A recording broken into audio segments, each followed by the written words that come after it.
Nothing really. I just wanted to hopefully wrap up the arc by before we go off on holidays, because after the 12th we're taking a 3 maybe 4 week break for the holidays, just for Christmas and New Year's, and then we get back together on the 9th of January. So it's a few weeks of no D&D, at least for us. I just go back. This is me. That tiny cat is me. All right. As soon as we're all set up here, I'm ready to start. Music's on. In the stream. Yep. Yeah, I think I'm all good to go. Any updates from all of you? Matter you dick. What? You dick. Yes. He's supposed to. He fully exposed me. What an asshole. What do you think I am, man? I'm here for it.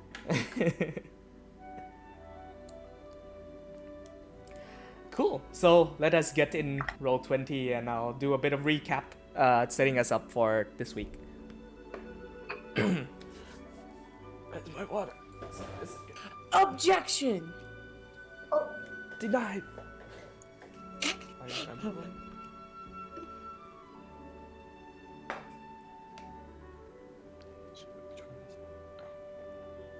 Oh yeah, I'm like teaching 6 days a week now. It's crazy.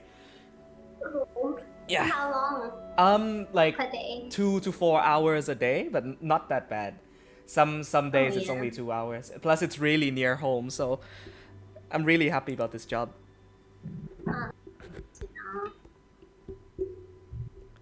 Alrighty. Last time on the Chronicles of Lorei'an, our interpret party delved down into the secret entrance of the Golden Stag, an establishment owned by the Chess Queen, Estelle Dawn, into a series of tunnels and passageways that are known as the Cisterns, an interconnecting web of underground caves, sewers, passageways, and caves that are interconnecting in this wide web underneath the capital city of Ryfield. Following several threads, firstly, a assignment from the College of Ashes that Xavier, our half-elven boy Xavier, had been assigned as part of an initiation mission to delve down into the cisterns and find out the source of conflict between 3 opposing factions within the cisterns itself. First are the criminal organization known as the Checkers. Next is an organization that aims to protect the refugees and workers that have come from all across the realm to live in Ryfield, but avoid the above ground due to various reasons. And this is known as a tavern by the name of the Black Rose, which exists in Rock Bottom, a small settlement of slums and stone buildings underneath Ryfield. And lastly is a villainous order of beast hunters who have taken to public executions, human experimentations, tortures, known as the Order of the Lorei'an Blades. Following down this thread, you met with the leader of the Black Rose, a werewolf by the name of Darren Kriller, who, at this stage, had received an attack from the Order threatening to burn down their stash of information. You made it there, battled the Order, though did not save all of the information. Whatever was managed to be salvaged from that, we read now on a table within the meeting room of the Black Rose Tavern. And we left off last session with Darren Kruller making a surprising discovery. Upon peeling back the piece of paper that had been sent from supposedly one of the prisoners that had been taken to the lair of the Lorei'an blades reveals written in blood text, the blood of 43. And that is where we pick up today.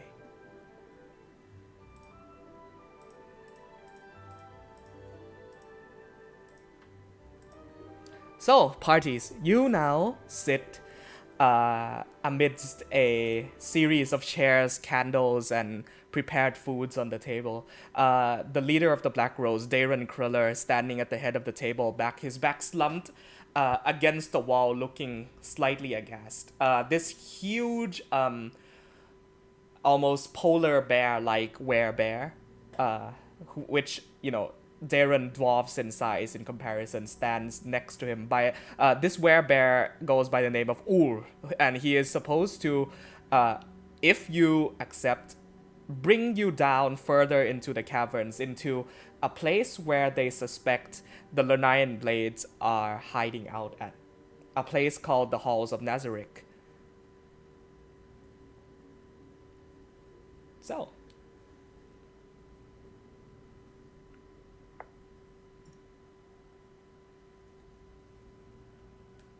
Okay, Where get are from we? last time, Exactly, were we're still on the we- table. Go ahead. Did we agree that we were going to go with this plan? A couple of you seem on the fence about it. A few agreed. Ul was going in to rescue prisoners regardless of whether you were coming or not. And so he was providing an opportunity to tag along on the mission that he was going into anyway. Since you all said that you wanted to find out more about the Order. Okay. How I remember how we left it last time is that we were going to spend some time, a couple of days maybe, preparing for this raid. Mm-hmm. So I have some things to do in that time, but nothing specific to do now.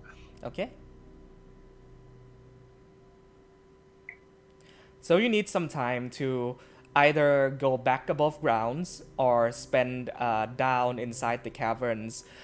It has been made clear at this point that the Black Rose do not have enough manpower to go into a full assault. What is being done here is a small sneak-in rescue escape, finding information for all it's worth. Welcome back. That explains so much. Mm-hmm.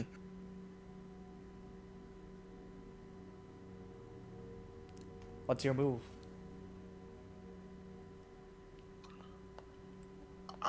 Okay, so first off, how many days are we going to spend preparing for this? I think that Xavier was looking at making nests some less noisy armor, but I don't know how many days that would take. I have absolutely no clue how long that would take. Ready? Gauging maybe 3, maybe 4 if you're unlucky. Okay. Mhm. Yeah, I was just interested in seeing if I could acquire enough mithril to adjust the armor. Because right now I think we have ring mail. You see the werebear, Ur, says in this deep, groaned voice, "Sooner we go, the better. We don't know how long they'll keep these prisoners alive."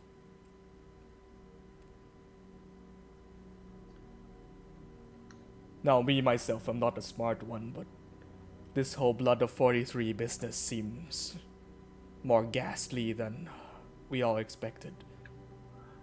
Looks over at Darren, who is still quite pale and speechless as of this moment. Yeah, if we need to be sneaky, I can just wear the shirt, which doesn't make quite as much noise, but I hope we don't get into too much of a fight. Well, forgive my, I don't know, rudeness, but I'll look to Ur, his name is, Ur, right? UUHL. You don't seem quite the sneakiest either, if I'm honest. I can be when I need to. Ah, lovely. Then yeah, as it mentions me, you. What do we know about how we're getting in, how we're getting out, and the layout of this place? Do we have a map of this place? Did you have a map of this You, place? We had. Who wrote the map? Did anyone like? Do you have any memory behind just having written it? It would be difficult to recall, and this is Darren speaking. It would be difficult to recall, but I can gather a few people, see who remembers what. We rarely send anybody that far down because people we send down often do not make it back. And so I do not wish to send my men on explorations that they do not come back from. I have given strict orders to all to immediately return should the plan go south. If you give me a bit of time and a bit of information, even a little bit, I might be able to construct a map based on what you tell me. I'm quite the map maker. Very yeah. well. Well, I know somebody who might know some stuff. Because don't we have somebody who has actually been there? We do not. We do. I mean, no, the prisoner other you're than- talking about, correct? Yeah. Sorry, that was my brain. Not yeah, not Ul's. exactly. Yeah. I'm going to spend some time with him and talk to him and see how he is doing. But maybe Ronax, you could draw your map thing, based on like what because he's been there, right? Then that's a good reason you kept him alive. I would not have done so in your shoes. Yeah, I just figured that the stuff that's in his head is more valuable if it's still in his head rather than splattered all over the floor. Usually information is best taken that way, yes. You make a good point. I do wish we had more people like you. Yeah, I don't know if there is many people like me anymore, but yeah, I'm going to go and talk to him then. You go Let's ahead. lumber off. Take all the time you need. Let me join you. Yeah. So my plan essentially was to spend like most of the time that we are here preparing Okay. with a crowd, like talking to him, and probably after a while, Ness would also suggest sending for Dr. Vest to Okay. maybe come and talk to him as well. That can be done. I think Xavier probably would just when you ask for Dr. Vest, just be like, yeah, Ness, would you just give me some time alone with him? With the doctor or with a crowd? I don't think we need to involve Vest in all of this. I feel like you does not trust him. He's a good person. His He's heart's in the right mentioned- place. That he has a family. I'm not sure that he wants to get involved in a lot of underground workings and black market business or whatever this is. I have a family. Is it not the person's choice if they want themselves in that risk? I wasn't presuming that anyone here didn't have a family.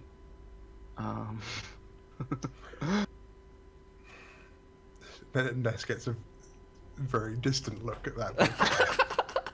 Oh, that's a dark joke. But I'm not sure that he has much to add to the situation that I cannot take care of myself.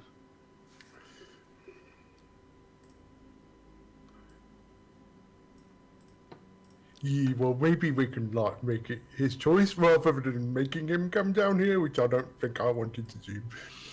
But I think that he is fascinated by brains, right?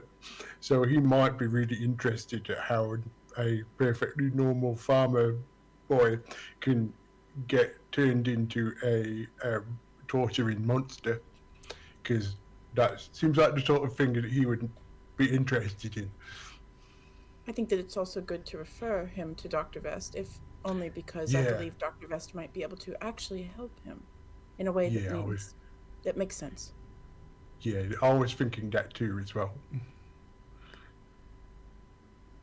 Okay. So, moving this along for the next couple of days, if anything wishes to be done, I'll go in order of people here in preparation for this raid, if we're calling it, yeah? And so, we'll go judging from my screen if there's anything you'd like to do, whether above ground or underground. You just tell me what you need, and we'll see. We might make a couple rolls to figure out what can be done. Yeah. So, from on my screen, starting from the top left, Lara Amabilis, is there anything Amabilis would like to have done in this 3 to 4 day period?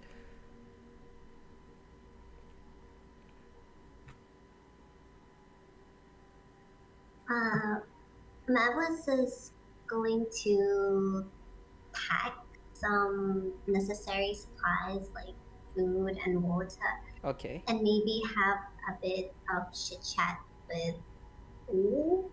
Okay.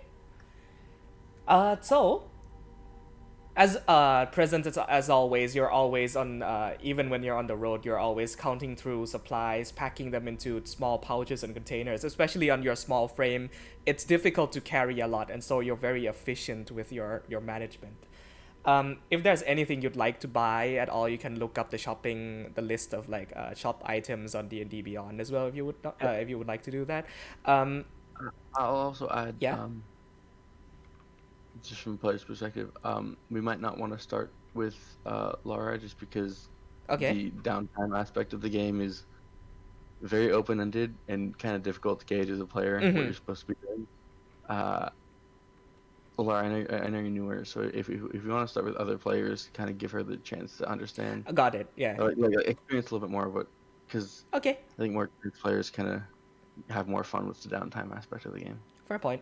I'll keep in mind the conversation with Ul, and then remind me to revisit that before the end of the 4 days. Yeah, we'll do that real quick, and you can spend some time looking at what other people do, and then take notes on what you yourself want to do as well. If at the end of the period, you still do not have anything in mind for what you want to do, that is completely fine. Yeah, no problem. Yeah, that's absolutely cool. Cool. I just wanted to give Laura that chance to gauge All right. how she wants to. Then I suppose instead of going on the order of my screen, I'll go with the order of the story, the people who are largely tied into the story at this point. So I would imagine that to be Xavier and Ronax and Udric in that order. So let's do Xavier first. What are you doing for the next 4 days?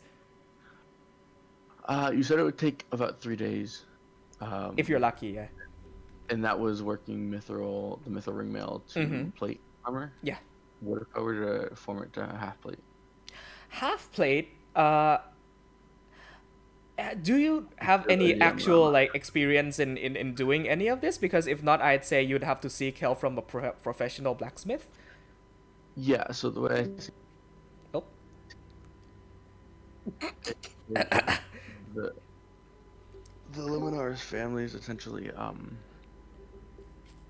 like elven blacksmith in the fact Yes, that you were. they, like use blade singing to form in the same way that you introduced like the whole making buildings out of singing. Yeah. It's kind of how they would smith, but Grun, I think, is kind of stubborn and also just knows how to normally blacksmith.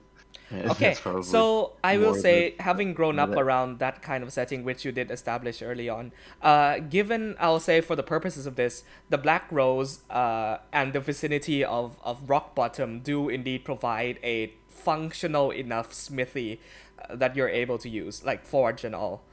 And so, are there any tools that you'll be able to make your check with? I have proficiency and I have smith tools. Alrighty, just make me 4 consecutive, actually make 3 at first. Make 3 consecutive smithing rolls. And going off of this, we'll see whether it takes 3 or 4 days. Yeah?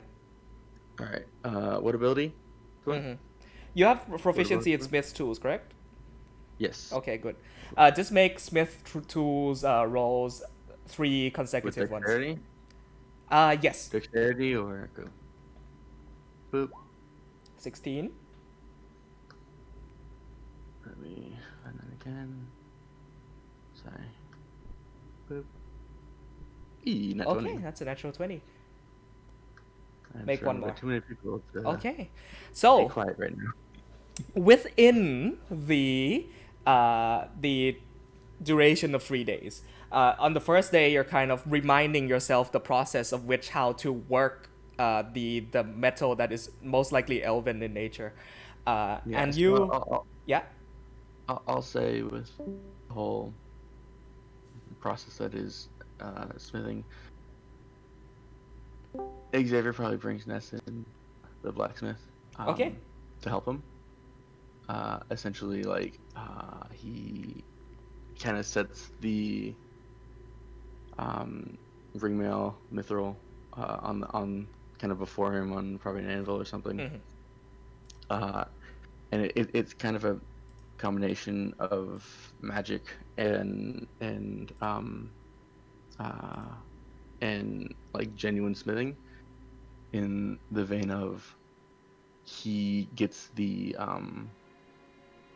mithril point heated to the point of melting until it's like just kind of a weird green Mhm. chromish liquid, and uses Dawn in the middle of the room, and kind of uses Dawn in his blades singing, and essentially kind of draws the mithril out of the forage in like around him, and it kind of floats around him in this like really Got you. large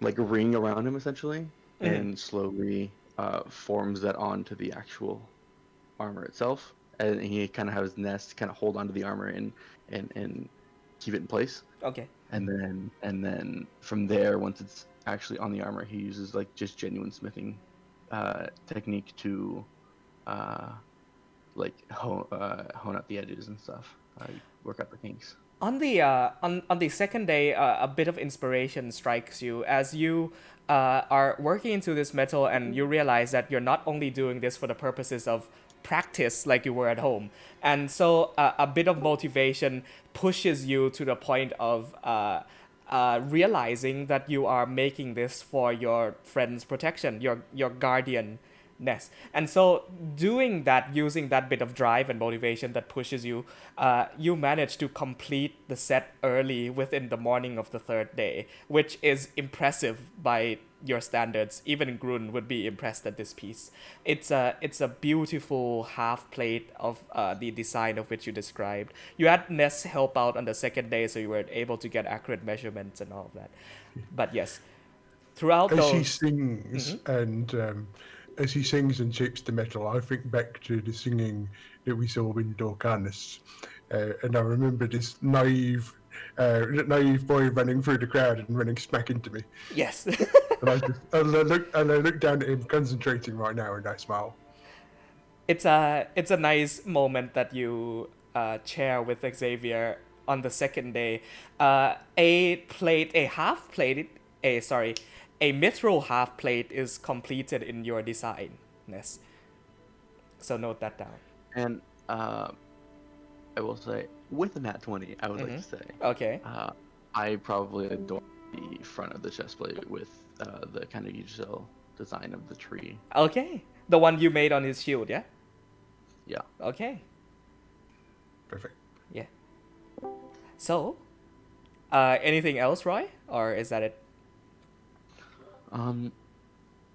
A small thing that'll probably make a little more sense in the future. The only other thing Xavier really spends the day working on is kind of drawing in his notebook. I think most of his time is spent on the mithril. That's probably like 95% of his time. But before going to bed each night, he essentially has found a new notebook. Okay. Apart from what he normally is writing in, all of his scrawlings and nerdy bullshit.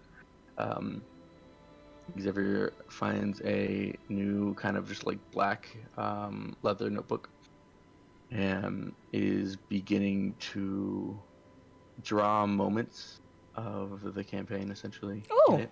Okay. He has calligraphy tools, but essentially specific moments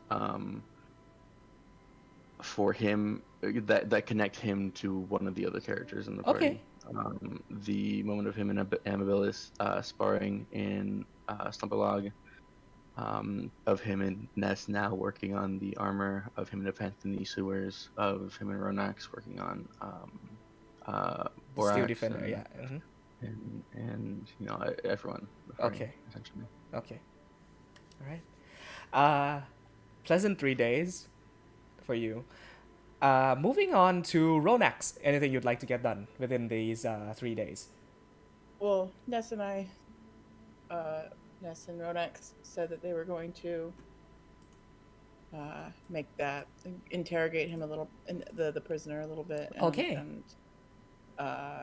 try and get some information about this place from Okay. him. So I'd like to do that. All right. Would you like that to be a shared thing? Because if so, we'll revisit that. Unless you have any personal things you'd like to get out of the way at this moment in time.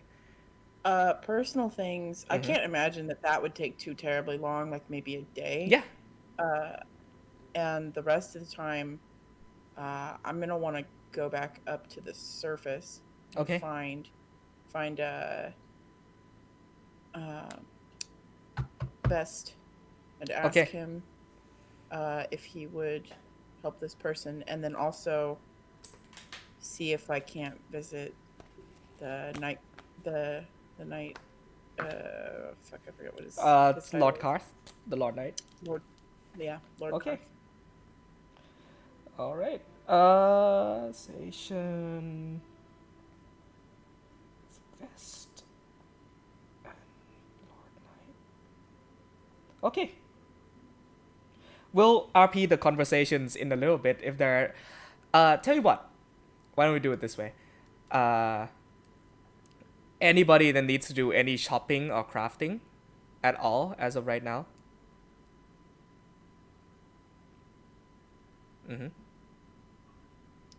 I'll probably do some daily crafting rolls for Okay. The potion that I'm working on, but that I can just do. All right. So, if anybody needs to craft anything, make the rolls here.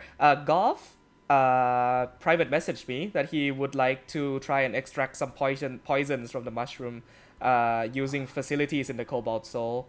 All right. So, Akil, I need you to make me also 3 checks. For Xavier, you were saying something. I was just gonna say it scares me that golf is working with poisons. Yeah, I was gonna go buy some poisons and Okay. some med kits. All right. Potions. Potions. Let's see here.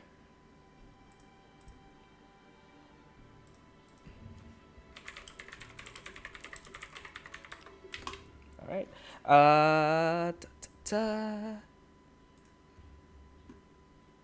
Okay, excuse me. All right. 3 herbalism kits. Okay, note that down. Akil, I need you to make me 3. What kits do you have proficiency in? Is it herbalism or alchemy? Golf? Did you say I have to write down 3 herbalism kits? No. That's Ness. Oh, For okay. potions of healing, I will say for the purposes of this, you are able to acquire. You are able to find 2 regular potions of healing for the price of 50 gold pieces a bottle. That's a steal. You could take it. Okay. And just 50 gold is fine. All right. What about poison? Is that like more niche? Oh, wait 1 second. All right. Golf doesn't have his computer right now, so you're trying to get poisons. Ulrich? Yeah. Golf, if you want, I can run your thing. Yeah, that's all right. Can you just make 3 poisoners kits rolls? It should be in his proficiencies. I don't have access to his. All I right. have to In that case, I'll go ahead and do Master. it. It's cool. Yeah. 1, 2, 3. 3. Oh, that's a golf for you. That's a 25, a 24, and a natural 1 on the last one. So, from that, we'll say you acquire yourself 2 vials of poison. Actually, if we're going by the rules of Ness's potion crafting, then there has to be a whole series of addition regarding that. But I'll get to you during the break.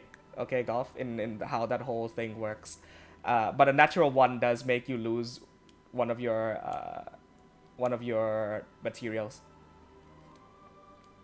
All right, so we get back to that. Udric, poisons. Poisons you are able to acquire pretty readily within rock bottom. For the price of Please tell me there's some weird, creepy, like werewolf NPC that you're gonna make. just for the purposes of moving things along, a bottle of poison you can buy for 70 gold pieces a bottle. Does it look pliable to the blade? Like, does it look like sticky enough? Uh, Or is it liquid? 'Cause Sure. If it's liquid, I don't want it. Pliable to the blade. That's a good question, actually. I will Yeah, 'cause say there's some poisons you can't apply to blades. Yeah, I like, got or you. any surface that's going I to got you. slip off. For this, we'll just consider it as a yes. It is applicable to weapons. The 70? Yes, 70 a bottle How big do the bottles look? to a maximum of 4. We'll say. 4 uses? No, 4 bottles available at 70 gold a bottle. Oh. Mm-hmm. Like, outside of the game, how many uses do you think it would use? Like, have, like... Mm-hmm. There's probably an From what official thing range? I can consult for this, but I don't have it ready at this time. So I would say if we go by holy water, then perhaps 3 or 4 uses per bottle would suffice.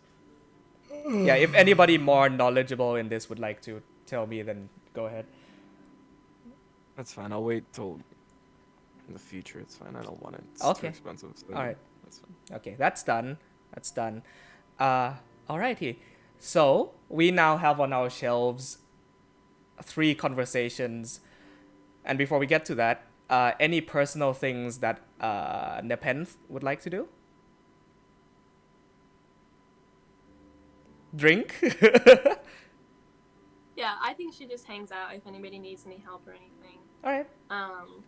We don't have to roleplay it, but I think she finds that little kid and tells him stories of like scars and stuff. Oh, totally. He is very impressionable. So this kid, in case any of you missed it still, is sorry, 1 second. Is this like kind of werewolf sort of like he is in half his form all the time, as in he's not a full werewolf, but he is in a state where he's human, but he has fur on his face and sharp teeth. You get the sense that he's not able to control his shifting too well at this age. He has this brown fur and large yellow eyes that stare at you, and he just listens in awe at all the stories you tell him, and you get a sense that this kid respects you deeply. He's about 14, maybe 16 maximum in age. Nice. Nice. Mm-hmm. You know, I'd respect the fence. All right, Amabilis, anything you'd like to get done? As I mentioned, I'm just gonna pack the necessities. Mm-hmm. Food, maybe enough to share it with the crew if I can hold it. Okay. And I'm going to possibly change my outfit too. Okay. And I'm just gonna be around to see if anybody needs help in the group Mm-hmm. and have a bit of chit chat with the. With correct. Okay. Yes. For food, you mentioned you wanted to get food, yes? 1 day worth of rations is 2 silver pieces, and you can get almost an unlimited amount of that. So if you'd like to buy some food or rations, it's quite readily available in all parts of the city. We'll say 5 silver pieces for 1 day's worth of ration that you can buy. I'll buy. Uh, I'll buy 7 then. Okay, cool. So mark down 35 silver pieces, and then, all right, we have our 3 conversations to get to, starting with the conversation with Nepenthe and Ul.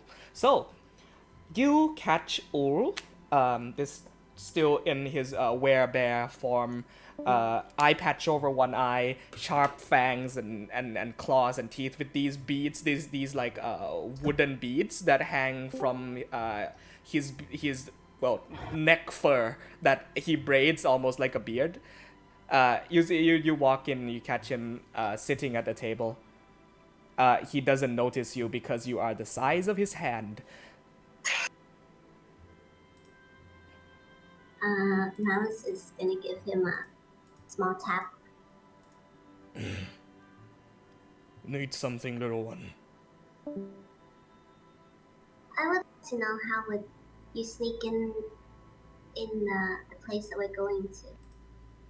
Not often. I've rode down there before, but not to the point of entering, no. I know what it looks like. I know how to get there. Nothing on the inside. Maybe I can help you. You're good at sneaking in, I presume, since you're so small. Yes. That would be of help. I do know the halls of Nazarick to be lined with traps. So having you lead us would be more than enough help. Then will it okay if I ride you? Of course.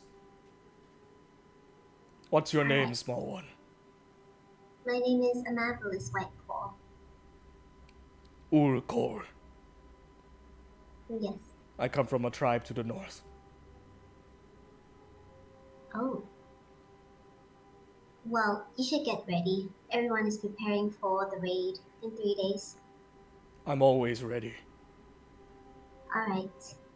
Then I'll go get ready first. Careful now, little one. Don't want anything snatching you up and away from the party. Stay close. Moving on. To Dr. Vest. Ronax, you follow the address given on his name card to a small office positioned inside the central district of Ryfield, and this is about half a day of going above ground through and trying to study the caverns as best you can. I imagine you would want to make a map of the most efficient pathing down as well. Yes. Cool. Yes. You need to make a check for that, or are we good? Or Until you're just backtracking, so I wouldn't require one, though. If you would like to, you can. yeah, just to kind of flush everything out. Sure. Sure. Any particular modifier you want me to use? You just make your proficiency check with the tool. Sorry, my brain today is a bit scattered. Yeah, 15. You managed to get a pretty a rough but functional layout of the cavern. Sorry, I had 2 tracks of music playing at the same time there for a little bit. All right. Okay.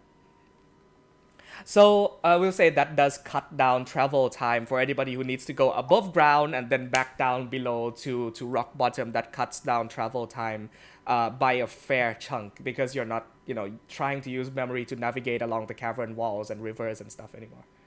Alrighty.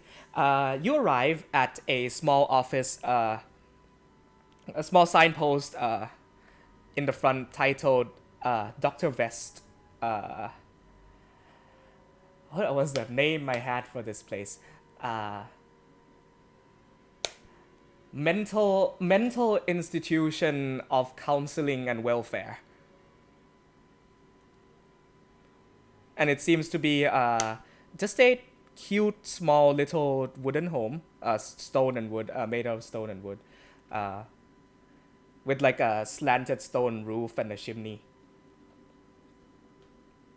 Oh, this is so very quaint. And she's gonna like turn back around to Vorax, and just kind of pet his head. Stay out here.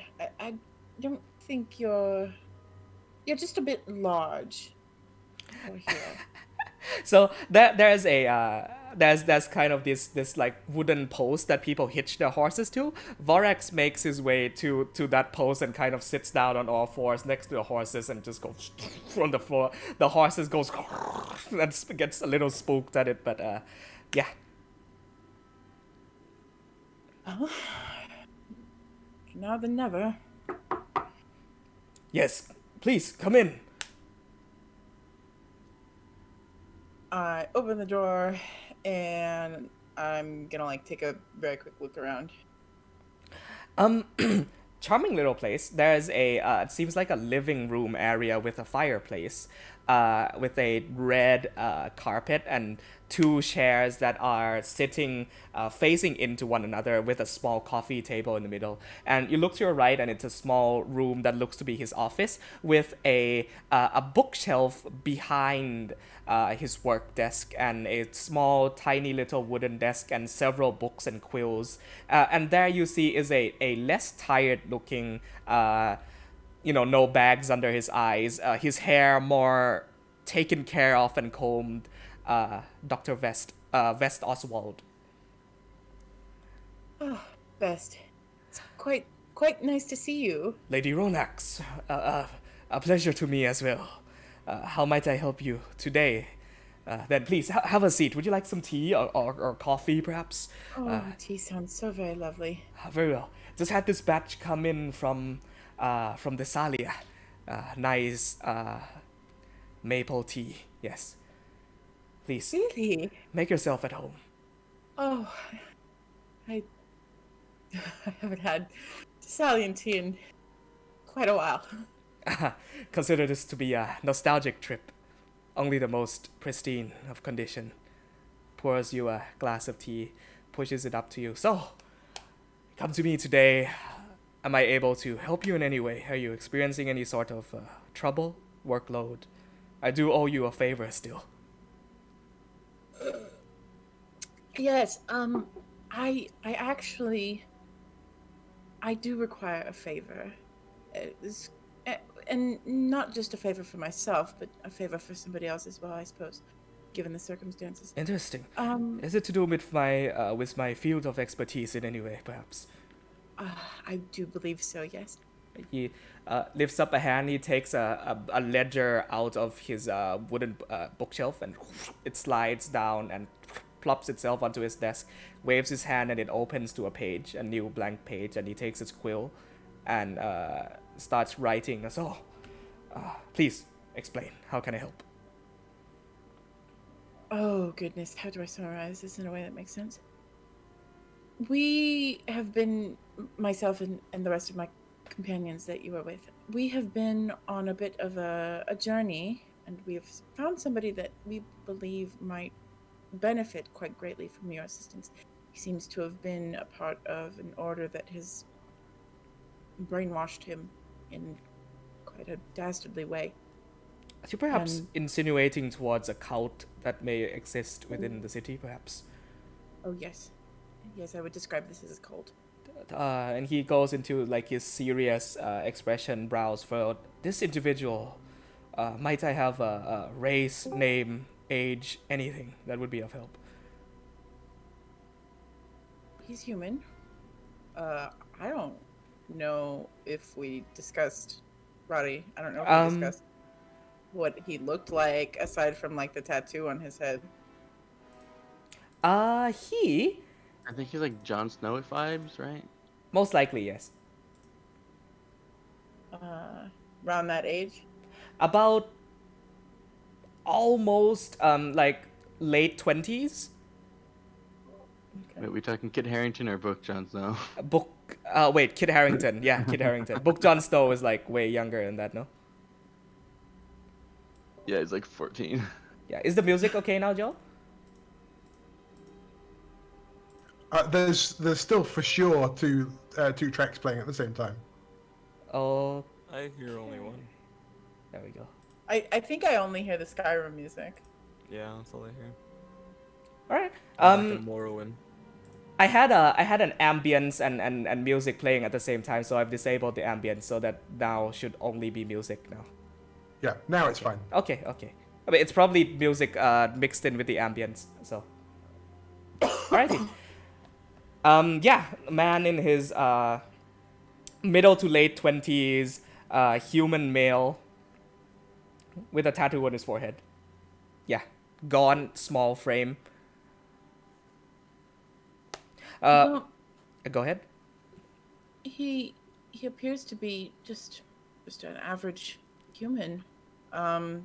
He has a very strange tattoo on his head, so I would keep that in mind.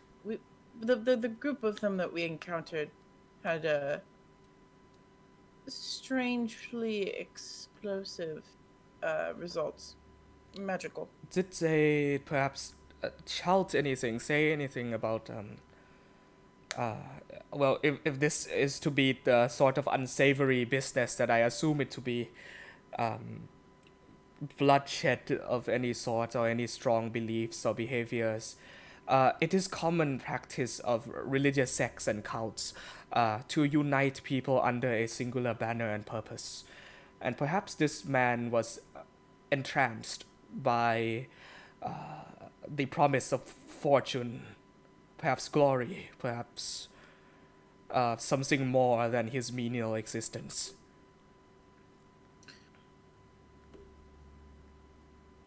I do believe that may be the case, but I haven't really. Well, if you bring me to this individual, I could most possibly have a talk with them. Just to clarify, are you looking for me to change the ways of thinking, or would you just like me to glean whatever I can from the individual? I can do both. I believe that they require your assistance to reintegrate back into society. What a kind soul. You rescue a man who endangers your life, and now you go through processes out of your way to help him back into normal life. It seems quite a bit unfair to both him and the people that he's hurt.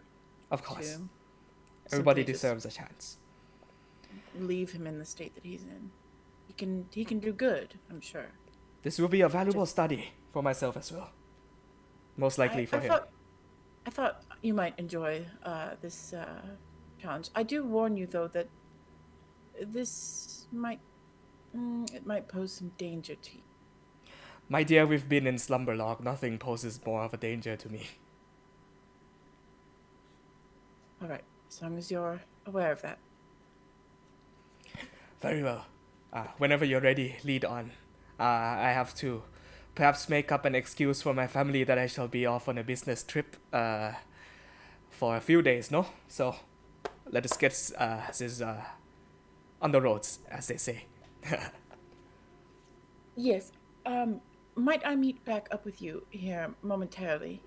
In case I don't come back for whatever reason. Here is this map, and I'm gonna hand him the map. Oh, Or like a copy of it or whatever. This is where we've been. this is fine handiwork. Thank you. Dankeschön.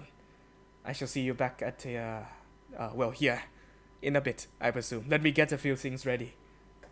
Of course. I'm gonna nod and reach out to shake his hand. He very quickly, gladly accepts the handshake, claps another And hand then- on top of the back of your hand, and shakes it well and strong. Yes. And then I'm going to exit and head over to see if I can string myself up by the toes, I guess. Okay. Yeah, it was a fairly Conversation. pleasant encounter. You for the purposes of this, I say make your way to the Silver Star Halls, which you recognize two knights standing in front, the two that had come to your party's rescue during the first confrontation with the Order of the Lorei'an Blades. They politely inform you that Lord Karth is out of town as of now.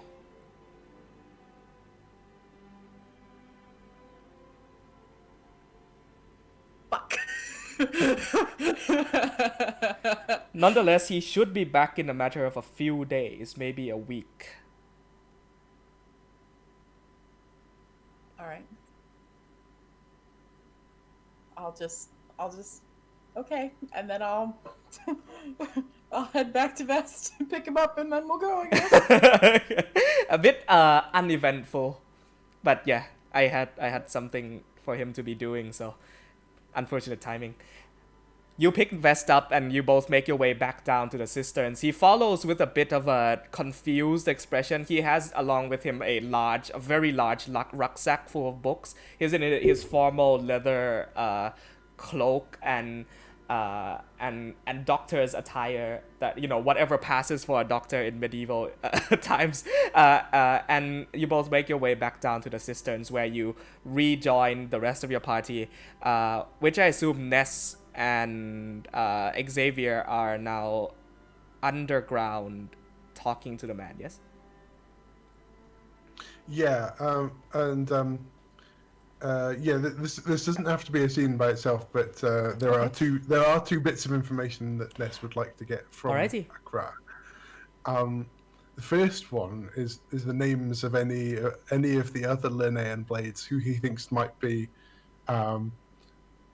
either dissatisfied or like not fully indoctrinated yet. Like basically anybody who seems a little bit queasy about the whole thing. He informs that he was relatively new to the order.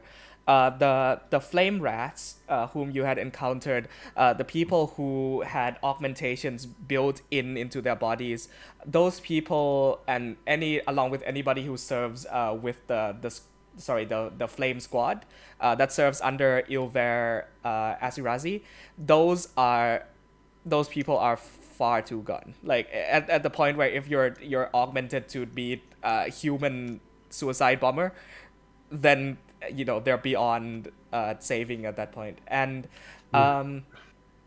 he says that Jorvik, the large hulking figure of a man, leads a small squad of veterans as well. Those people are more likely to be convinced, as they had less augmentations performed on them. They're more of the general task force, the workforce, and the frontal battlefield.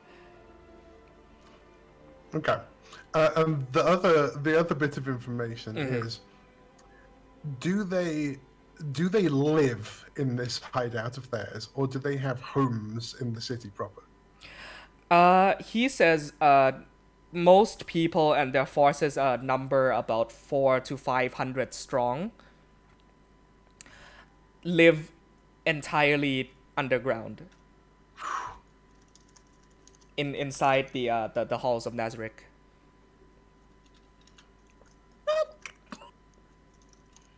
Yeah, I was afraid of that. Okay, that's the two things. Alrighty. One thing he also says before you leave, and this is without you having to interrogate him. This is before you make your way upstairs. He stops you and says, "The five commanders, 5 heads of the Hydra. You most likely already know their names. Those are different from the rest. The rest can take augmentations, or they can be brainwashed into a suicidal fighting force, all for the cause. But those 5 contain forms of experiments done on them that further empower them beyond the regular man. Do you think that maybe they started off not entirely natural? No. All of us were human. Start to end, we are still human. That is the whole purpose of the Order. However, as the adage goes, sometimes to hunt beasts, you have to become beasts. Embrace whatever part of the corpse makes for better hunting. You can carve weapons from their bones, make armor from their hides. And with Ilver, a talented artificer of the Order, make use of their blood. Yeah. Do you understand what I'm saying? Yeah, don't give them any blood. Yes. Yeah. One more thing. The ones that is too far gone, yeah, we can put them out of their misery. Feel free to.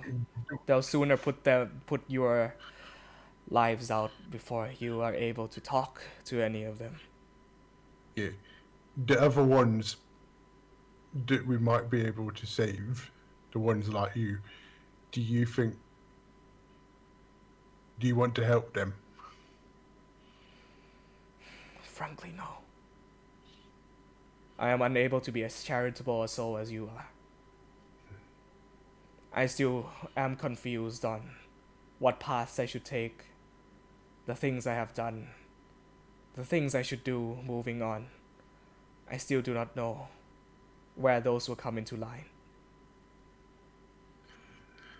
Yeah, maybe it is harder when you've just woken up from the stuff that they did for you, to forgive that sort of person. I do not long for forgiveness. No, neither do they long for forgiveness from me. They have a greater cause that they are working towards. Whether that cause is for me, you've convinced me that perhaps there are other callings in life that is more worth my time than risking my life fighting monsters, dying for glory, or whatever he calls it. Right then. Well, glory's all right, but I think that glory is kind of the thing that happens when you're trying to do good things. It sort of happens by accident, you know. I'm sure you know all too well about that. Yeah. I don't really know yet. I'll get back to you on that one. I'll be here. Not like I have a choice. Ronax, you are able to bring Dr. Vest down in this moment, and Vest gives you a nod, Ness, and says, "My large gentleman friend." Oh, no, Doctor. I can see that your road has brought you places. He looks around. Yeah, well, mostly we got here by going under the roads. But, oh, you meant that as like a metaphor, didn't you? I forgot that was a thing, yes. Anyways, Xavier has been teaching me about words that doesn't necessarily mean the things that it sounds like they mean. I would like to sit down and have a talk with you one day. A serious talk, I mean. Particularly interesting, this. Regardless, I am here for work, and a favor I still owe, so if you pardon me, I would like some time alone with the, looks at Ronax. Oh, yeah. The patient. Of course, of course. Yes. Okay, you can trust this man. He is a head doctor. You see, Akra just sort of shrugs and is like, whatever, at this point. Vest, seats himself down on the cold stone floor, brings out a book and starts talking, writing, and this goes on for the next several days. Alrighty. I believe that is almost it. We have a few things more that people have DM'd me about. Udrik. You wanted to do...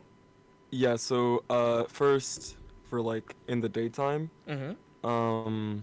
I wanted to basically ask around, see who's able-bodied, see who can jump with us. I don't remember if we have a limit on how many people can go with us, if we're trying to make a small group or if we're trying to make a whole army. It's only for recon purposes. I'm so sorry, Roddy. Yeah, go ahead, no problem. Thank you. It's a hit and run, basically. Less hit and more run. More of like you're going in, finding out what you can, making it back out because the Black Rose certainly do not have the manpower to be manning a frontal assault at this time. But the whole purpose of coming down here is to find out more, correct? To find out more about the order, to find out more about what's going on. And so he's giving you that chance. He's merely going in to take who he can that are still alive within the prisons of the halls and bring them out. That's it. No confrontation, nothing of the sort. Quieter the better. Okay. Mm-hmm. I'll still go around and ask like maybe one or two to tag along if they want to. And also I'm still like my 8-foot version of me. Like, Okay. I'm still trying to be like super huge, very sore thumb. Could you make a general charisma check for me? Just a general charisma check. Just to see how people take to you. and all Wow. that. Oh, okay. I got a fucking 2. Yeah, you're still on private rolls, by the way. So, Oh, am I? Yeah. Sorry. okay. So Sam got a total of 7. For those of you who don't see, No. but people do not treat you with indifference. It's less of a racial or how you look like, and more of like they're very trusting within their own sphere of people Brand because new. yeah, they've been through so much together.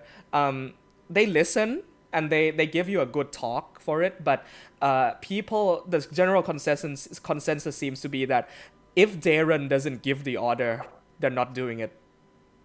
I got you. Yeah. That's fine. I only expected no less. Okay. Then throughout the day, if I can find like black powder or something, anything that could blow up, that would probably be it on the daytime. Okay. Like any little, yeah. I'm trying to do that. I already have string. Yeah. Just so you know, I'm trying to make little balls of little balls of like bombs, just Okay. to chuck them, turn them on. And Black throw them. powder, pretty inaccessible except for one store owner that you've gotten to know. Yenorin's Yonderworks. He sells black powder under the counter for a little bit. Oh, can I make my way back to that town? I'll be back in like a week or 2 No, weeks. it's above ground. It's just above ground where you're underneath right now. Oh, I thought it was. Yeah. Okay. Yeah. If I may, Yeah. you would also wanna know play? that Ronax has black powder. Oh, she has like tons. Yeah, I would, right? Because that's how your gun works, yeah. Mm-hmm. That's okay. Okay, so why don't you That's fine, two we could do that. DM a little bit about working things out, and then That's fine. That's the only thing I wanted to. okay. That's the only. And then at night I want to take out my blade Mm-hmm. and put it in front of me, my rapier. And then I want to meditate until I basically fall unconscious. Okay. And then in my dreams, I want to try to talk to shit, I just had her name. I want to talk to Dendar. So, just like basically praying, but like in the most demonic way you could pray. Okay. If I get any like if I'm in any dream, I'll talk. But You've recognized that the nature of these visions, whether they are intentional or not, from a large and powerful being such as the one that has come in contact with you and has given you powers, can be rather difficult, because unlike a god to paladin or cleric relationship, which is readily available, correct, this form of relationship is more on a whim of the god itself or the deity or the patron itself. yeah. And so the meditation does come to But you are not within such a clear, vivid mind space as you are that you were used to seeing yourself fly through the ocean and seeing the whole body of the giant serpent underneath the waves. Instead, it seems to be a form of toned down communion that you find yourself in, where the immediate space is almost taken into a Hunger of Hadar situation, where it's like a bit of darkness surrounds your meditating body, and whispers can be heard within the darkness. What do you say? My God. Would it please you if I would kill under your name for the next few days? To take souls for you once more. The stuff of nightmares. I yearn for nightmares. I can inflict pain. Killing But is not enough. Instill fear.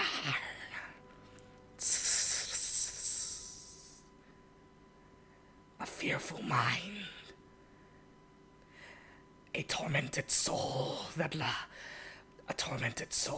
shakes awake at night is more delicious than a soul brought out of its body before its time.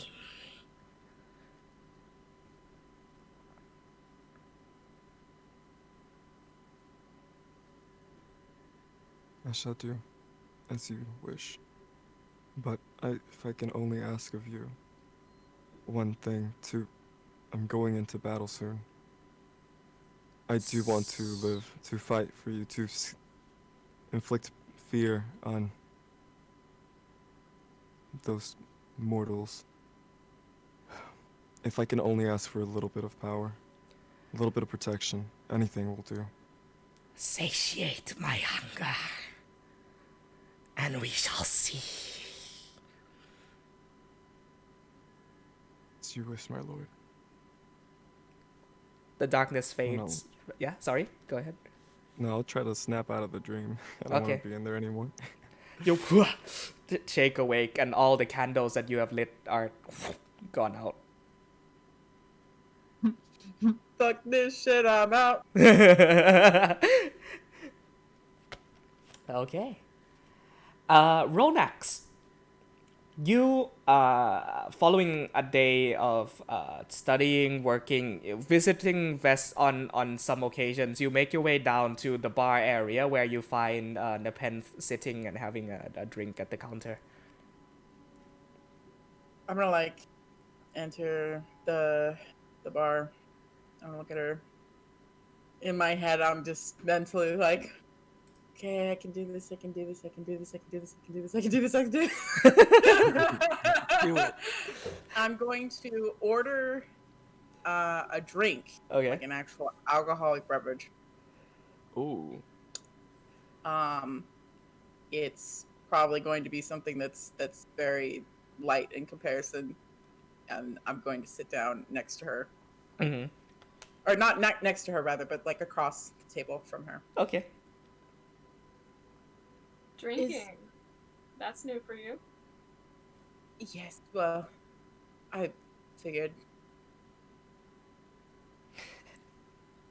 you know, we might die, and drinking has always been something that I don't partake in simply because it dulls the senses, dulls the mind. But today I'm in a bit of a mood.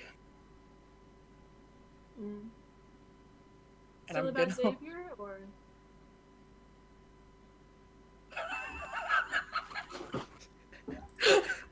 I'm so sorry.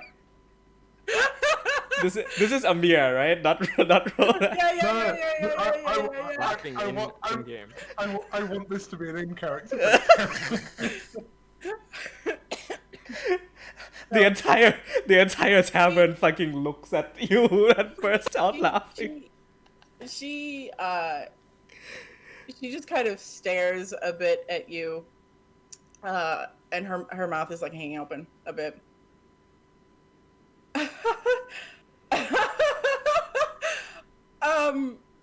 Goodness, That was very direct. I'm not used to that. I'm not one for fluffy words. I appreciate that. I appreciate that. But no. No, I don't believe so. Good. You wouldn't want to die without saying something. Or getting over whatever it was. Simply frustrated. I've never had a friend in that situation before, and we agreed that we were friends, and I nearly watched him die.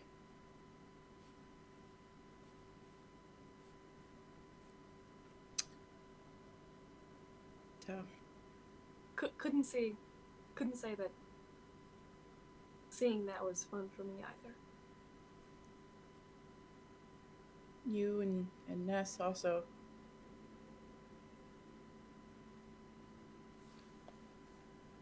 He's big, but he can't take as many hits. I worry about all of them, though, including you.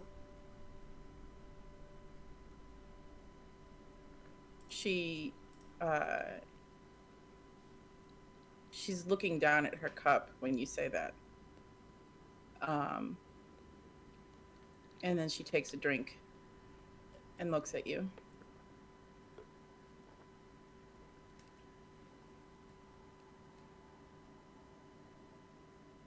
Not spoken much, but I would miss you if you were gone.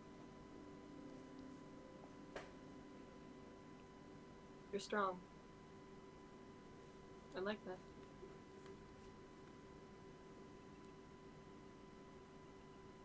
Strength is most certainly varied, and I believe you to be very strong as well. Though, certainly we have our strengths in different areas. That doesn't make you or I any less. I think that us being together here, it makes sense.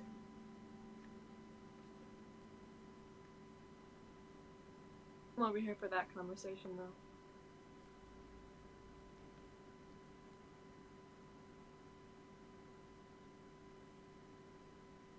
Something on your mind?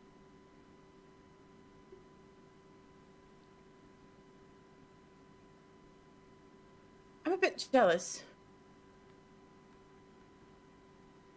This is very Me? strange. Not of you implicitly, but of your group. We've all been traveling together, but you and Xavier and Ness formed this tight bond. And I mentioned this to Emma Billis yesterday, but I figured I would speak to maybe all of you about it directly. I'm just feeling a bit lonely. All of my people, all of my friends, all of the ones that I care about, that's very, very terribly far away.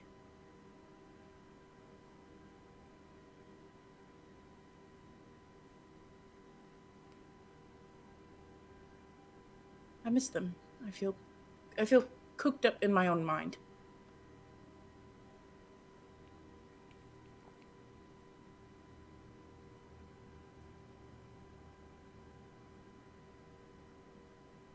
I suppose what I'm saying is I want to form a strong connection with you all, since it appears to be that we're not, well, that for now at least, that we're in the thick of this together. And if I'm to trust you with my back, then I suppose it only makes sense that you trust me with yours, and you can't trust someone if you don't talk to them, if you don't have a conversation with them. We've never really spoken.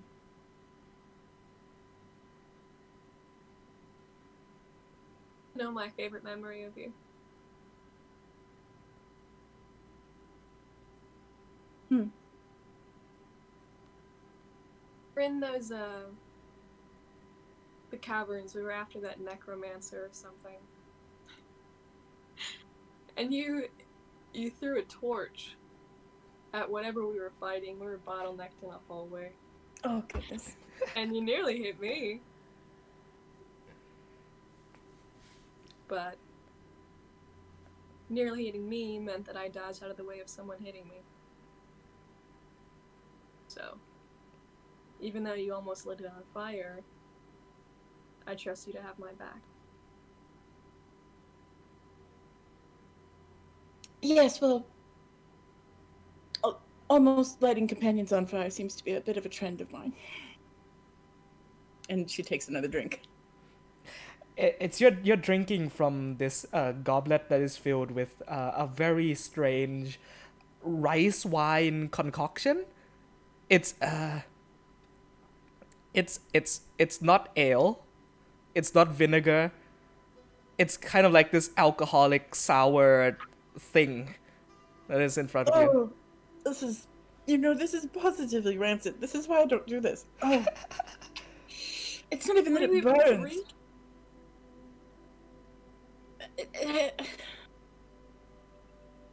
May I? Of course, yes. She reaches for you. She doesn't make a face at all. She sips it. It's like lemonade to you. This is so sweet. Look. Can you drink this? Well, I can't, clearly. Here, try this. And she passes her mug of ale. I think, Roddy, Yes? just as like a thought that just popped into my head. Mm-hmm. I feel like she'd be able to hold her alcohol. Mm-hmm. A mug is fine for you, yeah. Right. I think it would just be like a situation where she's not used to the burn. Oh yeah, Or rather, that's flipped. She's used to the burn because she's a dragonborn. But she can't hold her alcohol because Okay. she doesn't drink. Sorry. If you want to make a con save for a mug of ale, I'll allow you to do that if it makes sense. I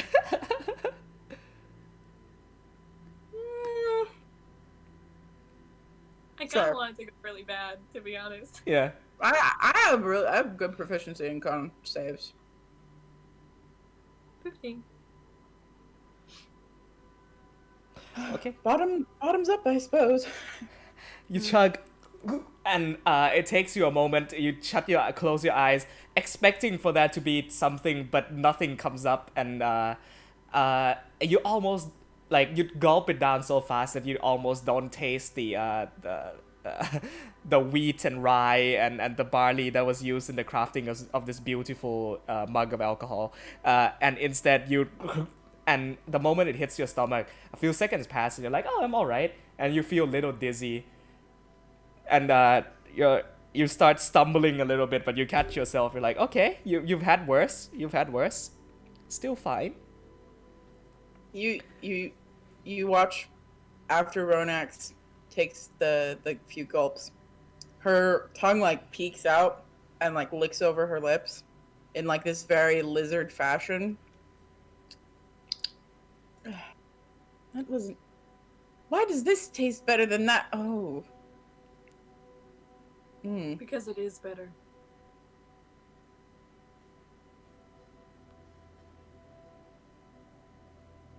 And she takes a breath and then fire comes out of her nose.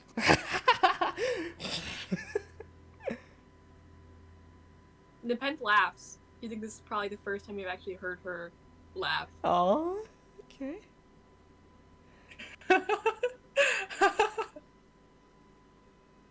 I'm cutting you off. All right, that's fair. We're in for a fight tomorrow. I don't want you hungover. Oh goodness, that would be. No, just a maybe rude being comment. hungover. Maybe being hungover wouldn't be so terrible. Maybe I wouldn't feel this pain in my shoulder.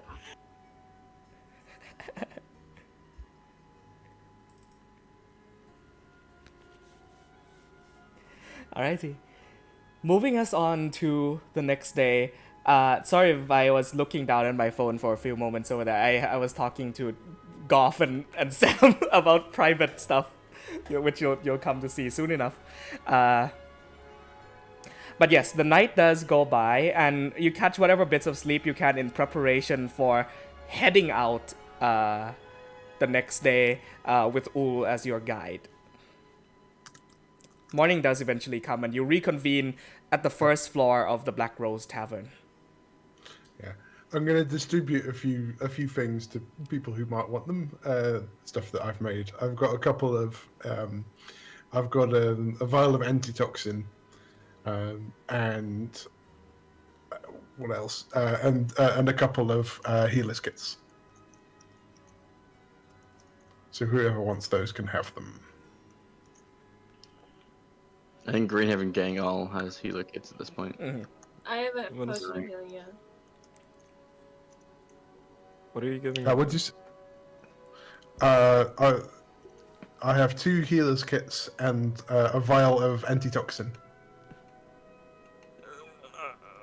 Take the antitoxin? Yeah. feel like I'm gonna it get kind of stabbed. makes sense. Yeah. Well, if you think somebody's going to try and poison you, then you need to drink this before it happens. So it's a little bit tricky, but Gotcha. it might be Is it a useful black to bottle? have. Is it a black bottle Sure. like in Skyrim? Okay. Thank you. All right. Was I able to get any information out of that guy, by the way, in regards to the map? So here's what he knows, yeah, and this is kind of putting everything under like a segment that he himself would not be able to accurately draw out a map of the halls of Nazarick. However, he is able to provide enough information about what it is and how many people are stationed there that could be useful. So here's what you've learned throughout the course of these 3 days. The halls of Nazarick used to be Right. yeah, what's up? Question on that. I don't want to Okay. interrupt, but Go ahead. if Xavier notices that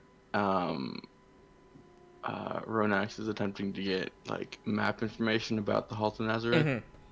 and this guy's presumably been there Right. with a mixture of detect thoughts and all the other shit that Xavier has, would that be able to extract that?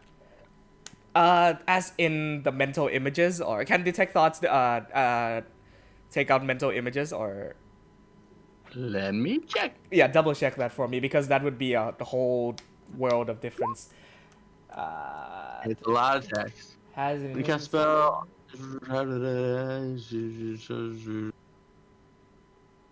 You learn the surface thoughts of the creature, what is most on its mind in that moment. As an action, you can either shift or probe deeper into the creature's mind. If you probe deeper, its emotional state, something that looms large in its mind, such as something it worries, loves, or hates. That is up to you, honestly. Okay, It's up to you. I will say it does not allow for you to kind of take out a mental image of it, even though we did it with the crystal. The crystal is a pure being of thought and control. So in that instance, it happened, but trying to understand his thought processes at the time, probing even deeper than the surface level, it's him being confused. It's a maelstrom of being the future being dark and not knowing where to go or what to do at this moment in time. Okay, that's fair. What you're able to glean from past 3 days is that the halls of Nazarick used to be grounds for Nordic ceremonial worship. It used to be an underground temple, basically, that was constructed in the name of one of its great conquerors within the times of ancient Winterheim. And these Nordic Vikings had many of these structures placed in underground temples of all sorts throughout the continent of Ryfield. Throughout the nation of Ryfield. This is one of the larger ones. The Order had come across it about maybe 50, 60 years ago and had started making it into their main basis of operations. Though the order tends to change where they stay and live, depending on the situation of how much people have found out or their target or the vicinity of them towards a particular resource or something in that fashion. And so the halls of Nazarick, he explains, was intentionally made to be maze-like in nature, and they're called the halls because it's a series of halls that interconnect with one another in this maze-like structure, which he himself also is not able to comprehend or recall perfectly, but there seems to be some sort of navigation mechanism, since every time they go in, there's always a lead of the party that brings them into the halls and into the main living space and the laboratories and the experimentation grounds and prisons that the Order have made themselves within the halls.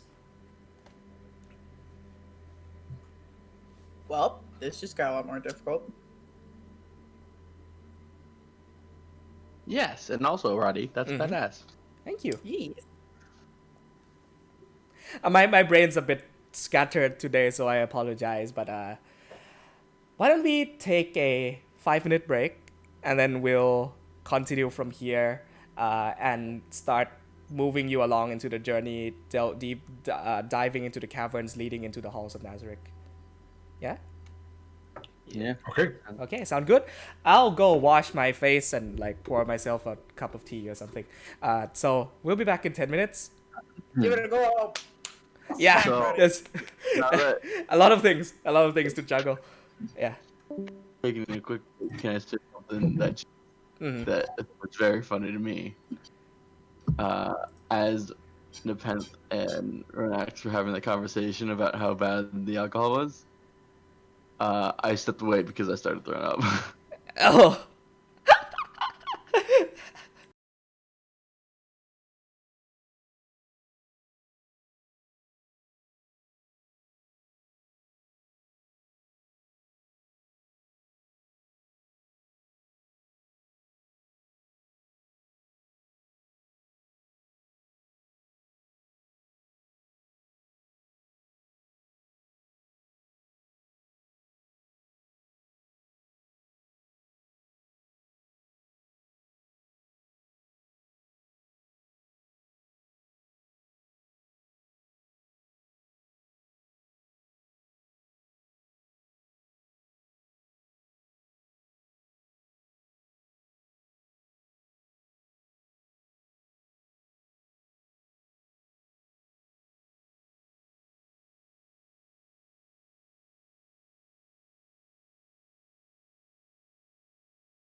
small in Ness's hand, and it's this little package, and then I hand it to Amabellis, and it's like, Oh yeah, okay. And you can use an action or being out of combat. You can use that to heal yourself as well. well, it's not it's not a heal; it's a stabilize. Oh yes, This yes, is yes, yes. it's a backup if you have no healing. Hmm. Yes, for when If all you've of got our a combat casters medic, are you dead. can heal with it. Yeah, Yeah, Yeah. that's a feat. that's a feat. Yeah, so many things I have to keep track of. Yeah. Anyway, let's see here. All right, are we all good to continue? Oh, apparently not. I was gonna ask Okay. you. Yeah. What's up? What's up? For the green blade, for the flaming blade, can it just be Uh-huh. black, like a full thing? Like, is that Oh, cool? this is just flavoring, yeah. Yeah. Like, Oh, I just yeah, want it yeah, to be yeah, like yeah. black. Yeah, I give you full control of any flavoring you would like to give your Because character. I don't want it to be green. I want it to be black, like Dra. Yeah, 'cause she's black. So. yeah, Alright, Yeah, cool. Xavier has the same spell and it's just regular red yeah. fire. Roy adds flavor to his stuff all the time. What's up, bitches? Yo, I've been thinking. So I took like hours to think about what my bardic inspiration is gonna be, and I'm really excited for what it's gonna turn into. Okay. Roy doesn't like my guy doesn't even have a book, a spell book as a wizard. What's up, bitches? Yeah, what is your spellcasting modifier? Like your Mine? ability, like your thing. To What? cast spells. Dawn is just what he inscribes spells on. Okay. Yeah, he's a blade singer. So if you don't have the blade, you don't have spells. If I technically, yeah. You have like basic It's spells, my but not. spellcasting focus. Okay. I don't think Xavier could cast. I feel like I feel like just thematically, I would say he could probably cast some without Dawn. But I'm not sure logistically he could cast most of his combat spells without Mhm. it. Roddy, What's up? I'm so sorry. Okay, so I Mm-hmm. had a brain moment, and that's why I asked earlier about my spells, because I needed to import all these spells Yeah. so that I could use them. So if I I take a second to redo it, I'm so sorry. No problem. you don't need to say sorry. Do a G. Yeah. Just I would say it's easier usually just to keep 5e tools open with all the spells and be like, ooh, I need this one, and then be like, okay, I want to use this spell which does this. Well, I have Rather something than- that auto imports from 5e tools, That's awesome. Oh, Man. dope. Never mind then. so I don't Sure. need to like copy paste. So that's what I'm Also, doing Joe, right the content sharing you have has been of so much help. It's given me access to so much stuff that I would have never had a chance Yeah, to get my Joe. hands on. You're Cheers. awesome. Yeah. Cool. Yee. Alrighty, let us continue on. The morning of the fourth day comes, and you're confident that enough preparation has gone into your persons and equipment that you feel ready to tackle the task at hand. And so you wake up in the morning, reconvene at the first floor of the tavern, to notice that Ul is not there. Darren is sat at his usual drinking space, and then he informs you to go ahead and meet up with Ul at a nearby river that runs through the caves. Ronax and Amabilis, you're familiar with this river, as it is the one that you were standing in front of talking last session. And so he says to go ahead and meet up with Ul there. Also, before leaving... Yeah, go ahead. As we're actually, I'll wait till we leave. I think. Okay. Before leaving, Darren, as you're all about to turn around and exit the Black Rose, he says, "Hey, a word of advice. I'd just like to warn people of the general danger of the deep caverns. And since you're such nice people, let me give you a word of advice. All manners of things make their way down here. Some smuggled in, some trying to escape their previous lives from another nation." Looks around himself. Not everyone is nice and savory folk. I like Not the everybody rats. is so humane about things.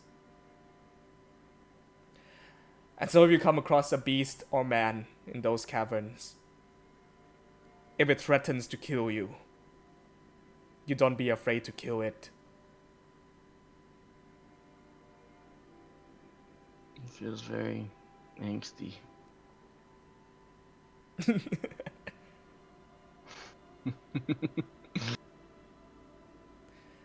But will do. Walk out. Should our paths cross again someday, do bring gifts. I'm sure I everyone think we will have to bring appreciate your it. friend home. And we hope you are successful in that endeavor. Good luck, friends. The road ahead is long. You swing open the two-sided swinging doors of the Black Rose. Make your way back down through rock bottom and down to the As we're walking through rock bottom on the way to the river, I imagine it's dead silent in the cisterns just due to the nature of the locale. See a few like young goblins running around, but that's all. You know, when we start walking through the cisterns themselves, through like the tunnels and whatnot, after probably a minute and a couple minutes of silence as we walk, Xavier is just gonna go. Oh, look, turn my camera on. Just say,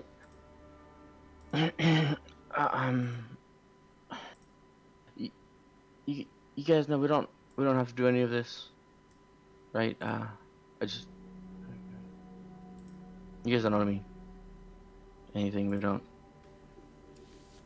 This is all a lot, and it's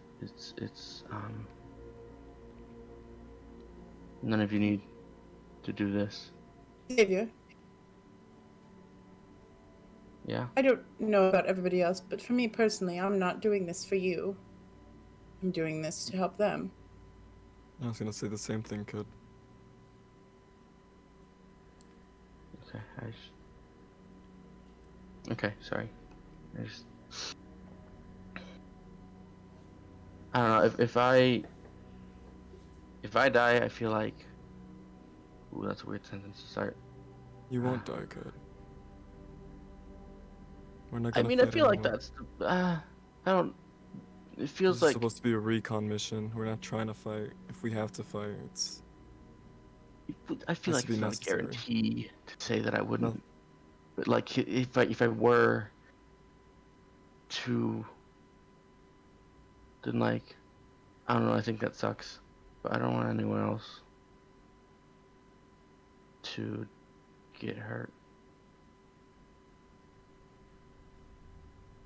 I'm sorry if that's weird. If you die, that means that I have to go tell Groom.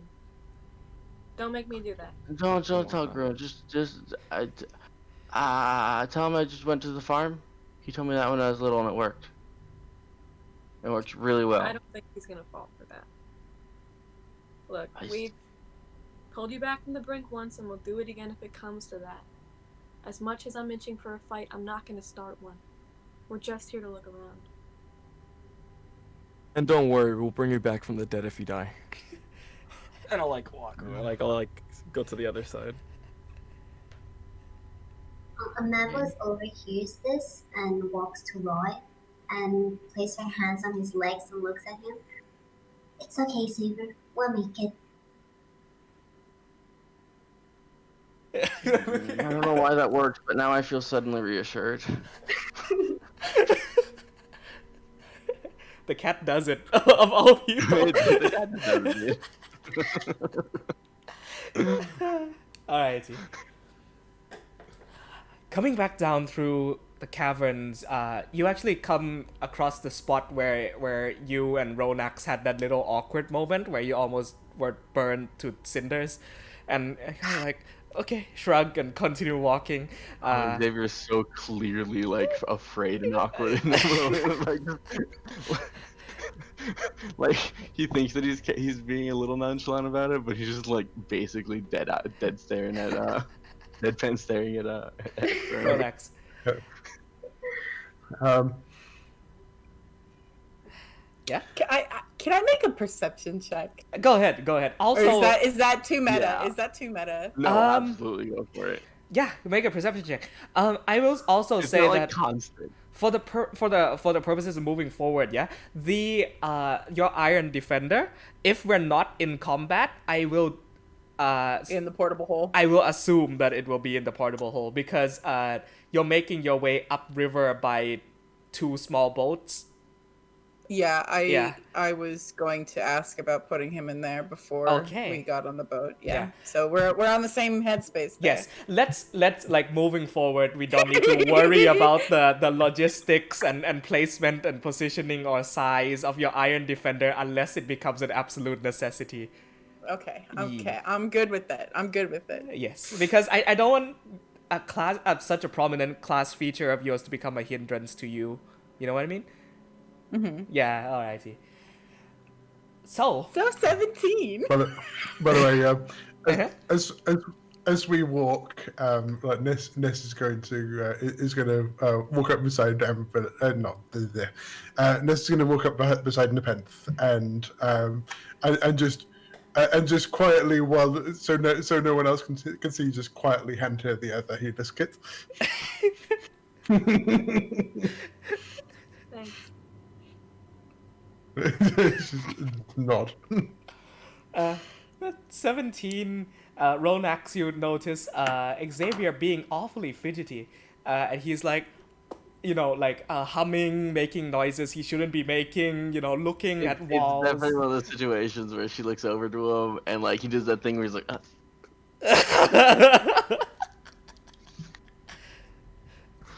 I'm her. So just for my brain, like what is our marching order exactly? There is no need for it to be established at this moment in time. However, if you would like to, I'll continue this marching order moving forward. So, who's in front, who's second, and all the way in the back. Let me just write this down as well. Xavier's towards the back, but probably like back. Okay. Middle back. I'm gonna. Okay, sorry. No, were we having Amabilis in the front with Uul? Yes. Okay. Okay.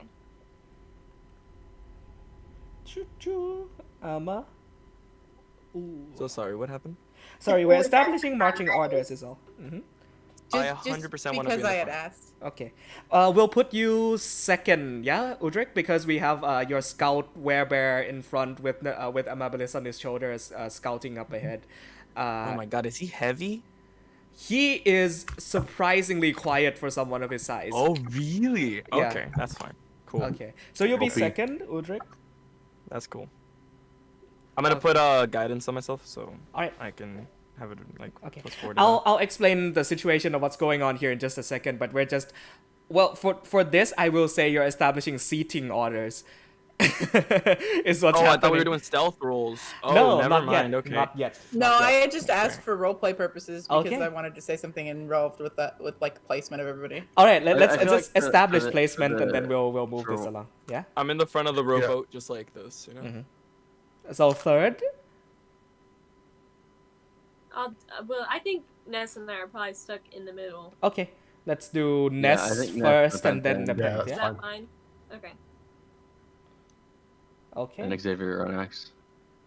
And I'll could just put our carry tokens on on. this marching order for the rest of the session, if you don't mind. If there's Yeah. any switching back If- and forth, you just tell me, yeah? All right. If Nepenthe, we yeah? Go ahead. for in a boat, that's fine. But like when we're moving, Ness likes to be near the front, Okay. as close to the front as you can reasonably get, because he likes to be in the way of anything. Yeah, I was about to say, that's what he's good at, standing in the way of things. Cool. So, He's got Nepenthe, lots of and then fifth and sixth, we'll say, sorry, Xavier Heartburn. on X. Xavier. Akil, are you back, or would you like to be in front of Xavier? I feel like because he can fly, it makes sense for Akil to be in the back. Yeah. Okay, cool. Akil at the very back, and then that's Xavier, followed by Ronax, and then Akil. Got you. Sav, roll, Akil. All right. May I ask Yeah. how long it takes to get there again? Sorry? How long does it take to get to the destination? Right, about to get to that. You now. Sorry, Ronax, you wanted to do a thing before that, didn't you? Yeah, while we're walking, Okay. and she notices, she's gonna kind of shorten her step a little bit just so that she can slow down, and she's gonna stand next to Xavier and look at him very directly. Did you need something?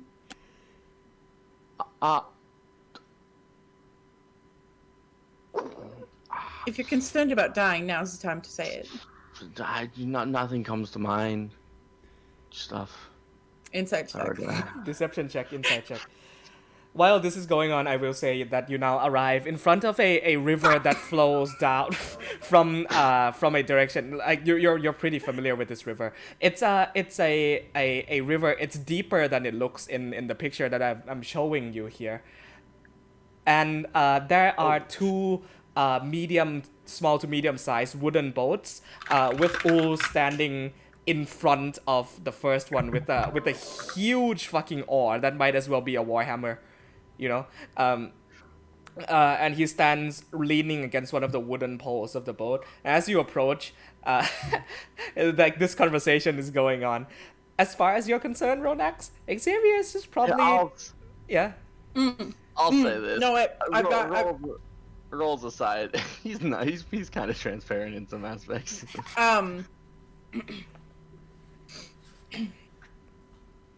Right.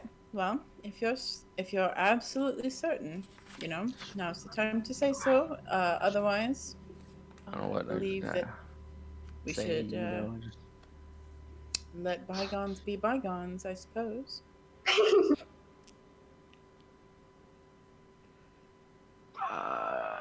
I'm sorry. You're starting. I know you're struggling, and I don't want to. I don't try to make everything about me. I don't think I'm all that important. I just, I know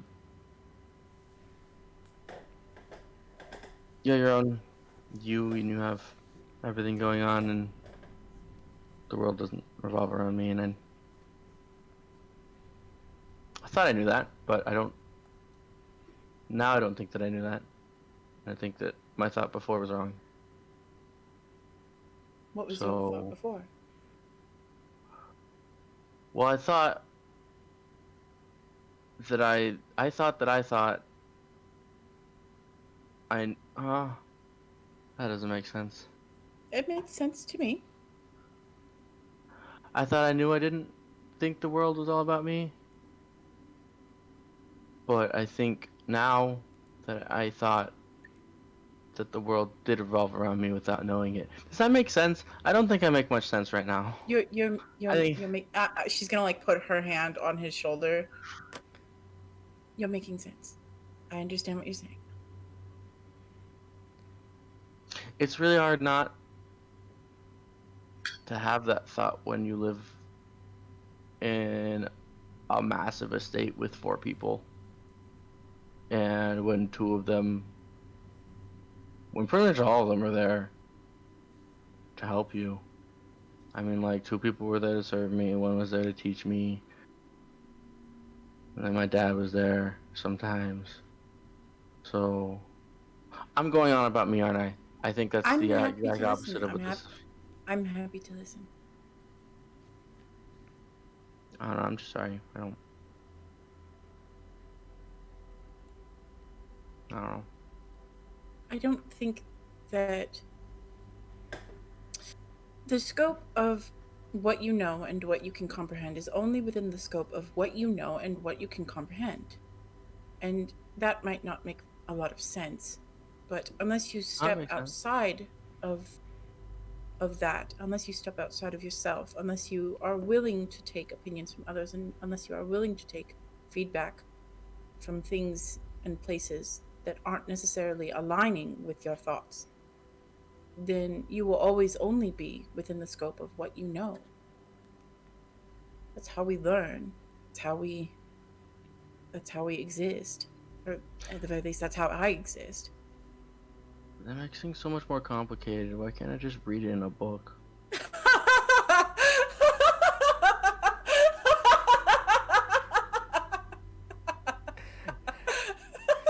A burst of laughter explodes out from the back of the group. You're so startled. He's so startled. I'm imagining that echoing through the caverns. Ronax, you have to write this down now. That Ronax goes into laughing fits sometimes. Oh goodness. Goodness. Amir's ability to actually pull off fake laughter is so phenomenal. It's like hard to do. You arrive and at the post where the two boats are tied up. You see that they are small sized rowboats with like 2 rows of seats each. There's 2 of them. 3 rows of seats each. It's gonna not be too spacious, but it will work for now. And on the last rowboat there is like a parchment covered supplies that he has in the back. Oh, says, the good guys are here. Good. Awfully lively this morning.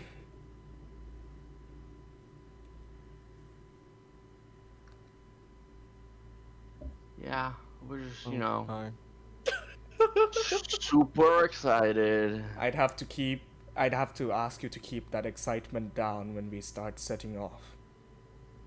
I was Okay. kidding. Things in these caverns have better ears than you and I. So let us be careful.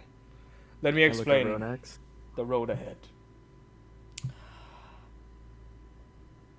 The journey down to the caverns where the halls of Nazarick stand will take us a full day of travel, 1 night of camping. We'll follow this river down into the caverns below. The caverns are a spacious and ancient place. Expect dangers along the way. Be perceptive. Watch each other's backs. And we'll make it there and back in one piece. Who knows? You might even get my sympathy towards the end of it. I have prepared camping supplies and foods for the journey. Are we gonna be eating rats? Do I look like I eat rats? It's genuinely the only animal I've seen down here. It's not my fault to assume that. He sighs and gets in the boat. Seat yourselves down. It's not too awfully spacious, but it's small, and it will work.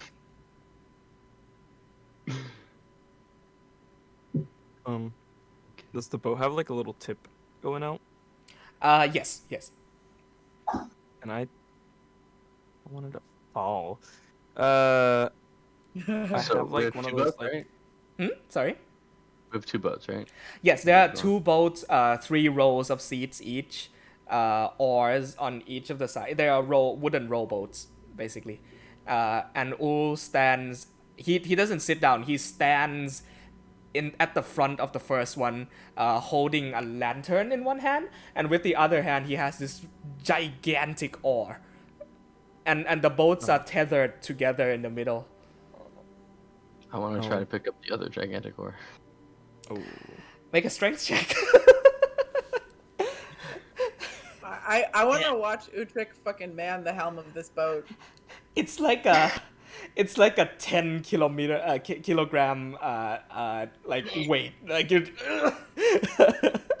it's heavier than Dawn. That's for sure.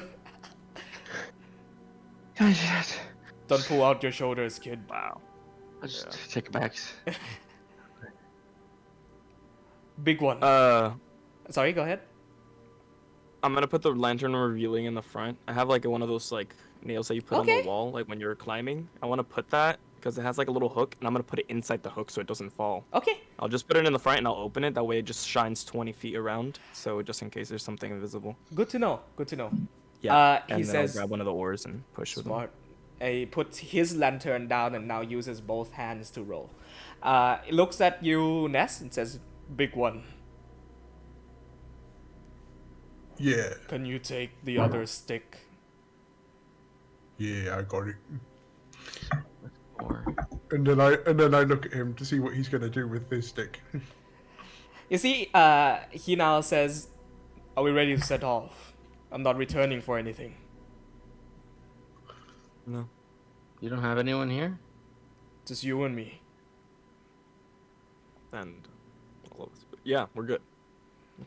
You see, with the oar, he pushes with a hefty force that drags both of the boats tethered together onwards. He pushes to the left, and then after a couple of seconds, he alternates to the right and looks back and says, row the opposite direction that I'm rowing. Yeah, unless you want to Yeah. like push. Yeah. Good. This side or this side? Right. Whichever side I'm not rowing. Whenever you, yeah, just right side. That's- I get it right after 2 tries. So it's like a The boat cave, just a shifts. cave tunnel that extends out as far as the eye could see, and it's very narrow. It's like cavern walls on both sides, and then a river that's about 20 feet wide runs down the middle. There is no ground to stand on, only river and wall. If you're getting what I'm saying. And so the boat actually rocks and bumps into the walls a couple of times. You hear like a low grumble from the front as he tries to correct your mistakes. But then after a while you get it, and you get a rhythm going. And you're like, yeah, this is kind of nice being in the water. The rope that's tying the 2 boats. Mm-hmm. How is it? Just one piece of rope? It's a chain that tethers it together on the sort of the things that stick out in the front. I'm not familiar with boat terminology, but it Right. wraps around that and then onto the other one with a solid iron hook on it. Okay, so it's not okay. So it's Yeah. it's Firmly fairly tethered. well secured. Yes. Okay. If you hit it pretty hard with something, it would probably break, but as of right now, firmly secured. And just to clarify, who's in the first boat? Who's in the second boat? Going by I'm with you, Ness. our marching order. So Amabilis is on the shoulders of Ul. And Udrik in the row of seating behind that. Ness, you are in front of the second boat. So we'll say just so the seating makes sense, I'll switch Nepenthe and Ness's order so that on the first boat we have Ul, Amabilis, Udrik, and Nepenthe, and on the second boat we have Ness, Xavier, Ronax, and Akil. Yeah? That works Okay. for me.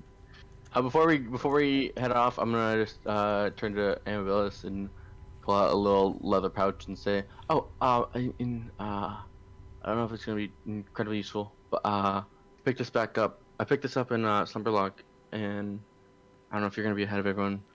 It might help out. And it has a bunch of little silver-like balls, like marbles in it. And he'll take one out and just go, if you're caught or anything like that, if something goes wrong, and he'll speak into it and just say hello, and he'll throw one off, and it'll.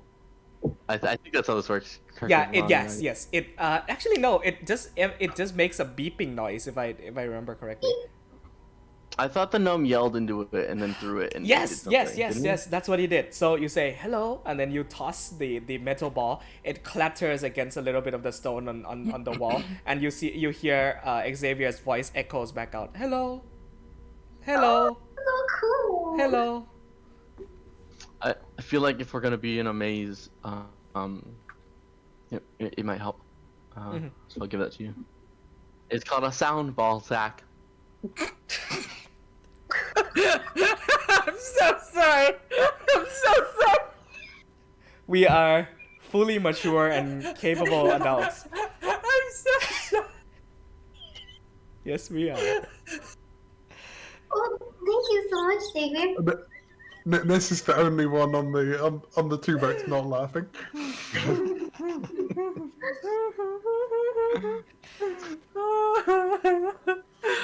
Oh, it hurts. Ow. So we'll say, for the purposes of this, it takes a full day, including a night of camping, to get from the one end of the river. So it takes a full day for you to travel the entirety of the river down to the entrance where the deep caverns are. And so within these few hours of day, I need a D6 to be rolled by somebody. I Can't want to do it. IRL. I want to do it. I Go want for to. it. Oh, you want to do it, Udrick? No, it's fine. Go for it. Are you sure? Mhm. Okay. I love you. 2. I wanna do it. Ness, you gave me a potion of poison resistance or an antitoxin. I didn't write it down. Antitoxin. You got antitoxin. Okay. Because I put potion of poison resistance. I was like, that's a little OP. Yeah, it would take me a while longer to craft one of those, I think. On a 2, That's basically the same thing. you catch yourself against some violent currents of water. As the caverns descend deeper, you find yourself in an almost like a theme park ride state where there's hops that like are at different levels, and then the boat crashes down and like sometimes makes its way at an uncomfortably fast speed along the water currents, and it keeps going down and down and down and down and down, and the speed of which the boat travels is sometimes goes out of control to a point where it's difficult to traverse the pathing here. So I need the people who are rowing, Ness and myself, who are going to make survival checks to maintain correct pathing towards the direction we are going. I want to help the guy that's rowing. I want to like give him guidance and then gust anytime we're getting close to a wall, like push ourselves, like push. Oh, I know I'd it doesn't do also- much, but just like I'd push. like to help, It pushes us 5 feet.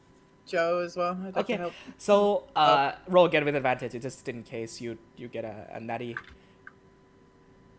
You add a d4 to that. Okay, I'll go ahead and make my roll and add a d4. You got a 4 from my set if you want me to roll it. Cool. So with Nessa's huge frame and body, you manage to maintain the positioning, the difficult like pathing of the second rowboat where you're catching up to the first one, and you're trying to use the oar, and you notice that it's an oar this big and heavy, not only for the purposes of rowing, but for pushing off the sides of the cave walls. And so you use that to nudge and push and navigate and make your way through. While in front, even with the guidance of 4 from you, he has some trouble since he is a weighty individual, and then the boat is going down at an angle. You see he falls on his ass a couple of times, gets back up, and at one instance the boat actually wham crashes into a stone pillar, a stone stalag. Might's the one that come up. Yeah. I think Yes, so. because tides Myself. are because he slams the boat into a stalagmite, and everybody rocks back and forth a bit, and he catches himself and says, "Oh, my apologies. Not used to the current being this fast, this time of day." And Do we he see any like? How can you thing tell what that time the it lantern is? Reveals sorry, the tide. the tides. Oh, sorry. Like, can the lantern reveal it? Is it? Oh, revealing anything? nothing as of this moment. Okay. It says, I- when you live down here this long, you have other ways of keeping track of time.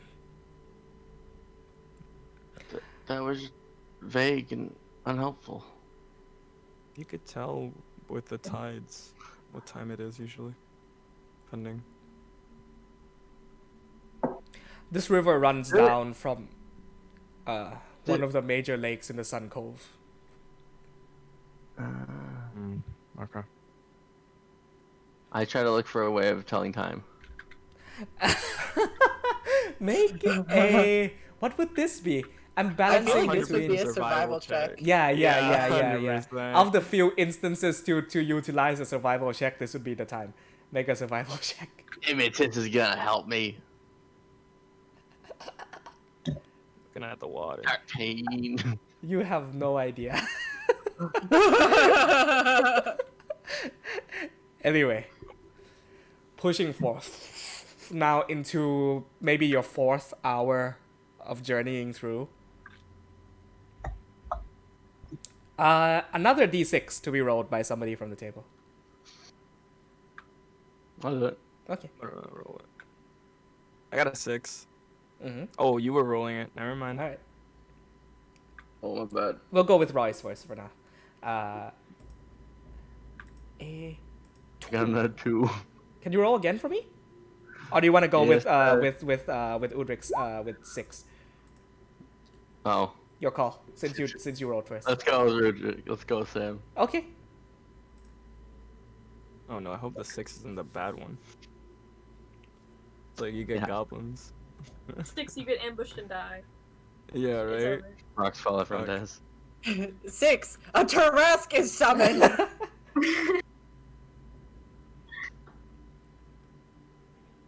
Oh, there's a lot of things. Oh no. Following the river down, nothing happens for the next 2 hours or so. And Ul says that he's confident that you're approaching the end of the river. With the entrance to the caverns, the deep caverns being nearby. And so rowing on ahead, he says, in the next 2 hours we'll probably arrive in the entrance of the caverns. We can set up camp, have some food, settle down for the night. We don't want to over-travel in one day. And as he's saying that, a low rumble echoes through the caverns. Oh no. As a loud drum beat sounds. Dung, tuka, dung, tuka, dung, tuka, dung, tuka, dung, coming from where you had come from behind. And at this point, the space of the river, it's still wall and river, but the river has expanded out to be about let me double check for you. To be about Yeah. 1, 2, 3, 4, 5, 6, about 40 feet across in some areas. Some areas 50, some areas 40. And as this dung, tuka, dung, tuka, dung, tuka, dung comes towards you, Oud like looks around and says, "Who's behind?" "The one behind." It looks back towards the tail end of the boat.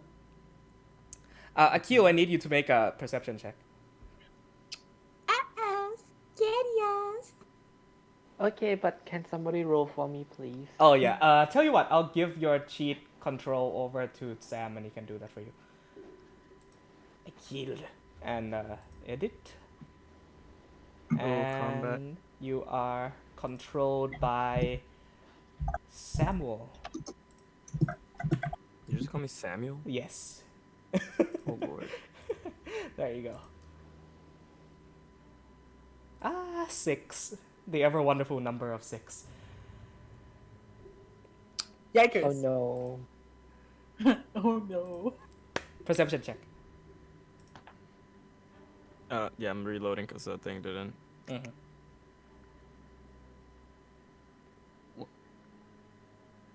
I don't have access to it. You don't? Let's just.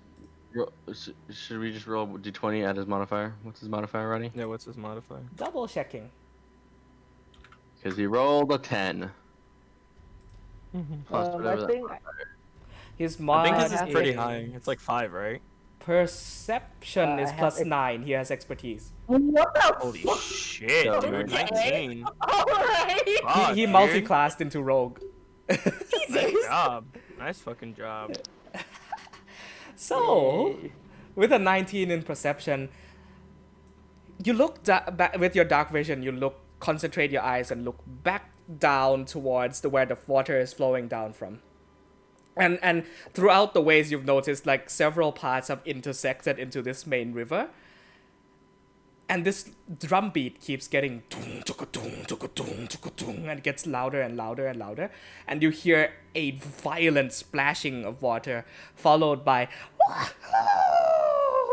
noises as you now look and you see these two massive giant crocodiles, giant alligators, like surge through the currents, and behind, tethered to them, is this large wooden raft with kobolds No. on them. No. And one of them yells out, "Target sighted ahead! Time for dinner, boys!" And I need you all to roll initiative. Thank you. Before you roll, I need to move you along. This is all I can think about, guys. Roddy, I love you. Before we roll, can I do an intimidation check? for what? Intimidation check. Oh Wait, lord. what? What are you trying to intimidate? What? I want to Buddy. try to fly up and fly up and scream toward the kobold to intimidate them away. Oh, they are coming at you at an incredibly high speed. Like if Oh, you man. if you go up at them and they would just immediately into you. Yeah, Like a fucking bug out of So windshield. you'd be positioned around here, we'll say. Where Yeah, would so be I- sit? Oh, Yeah, I'm just trying to intimidate them, no. Yeah. So place the yourselves speech, the bird in the speech. order that you have noted down, which should be Amabilis have a boat? behind Ul. I do not have the token of a boat, no. And Udrik could should be try. third. Amabilis, are you able to drag your token in? Yes, I am. Okay. You know, allow me to repurpose the map a little bit, because this was kind of Initiative. an all-purpose map that I've Oh, made yeah? here. Allow me to say, just for the purposes of this, that this the whole area doesn't exist. Okay, it's just the river. Yeah, it's Sean. Okay. We good, dude. You're good. Don't worry. wait, Oh. this doesn't exist? Yes. Oh, Laura? Hello? Ooh. Fucking popping out with that crit on initiative. Damn, I'm here for it. And Ness, Xavier, Ronax, Nepenthe, and then we'll drag a Q down there. Boom. Oh, he has a new token. I didn't put the HP on that yet. So I'll position you down right there. Oh, I have access to him somehow. Uh, no, I think it's- tell you what. Allow me a few moments to prepare for this combat. I'll try to give you permission to his sheet, if I can. That's okay. I can move his token, but I can't access this character sheet, so it's okay. There we go. You should be able to now. Yep. Cool. Yeah, because you have two Sams in the Roll20 Do I? server. Yeah, because remember you Oh, were using I need to change my sister. Yeah. Yeah. I should put Sam too. Sam too. So I've Yeah, it's I've got ahead put both Sams down for control. solid. And so Can somebody live the board? Because oh yeah, I have that's a bit of a thing, Yeah. isn't it? Oh, I could do that.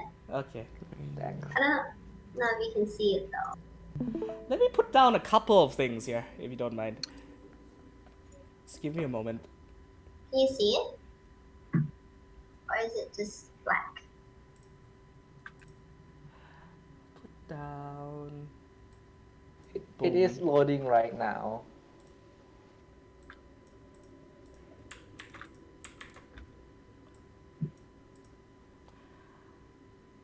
All right. Is it loading?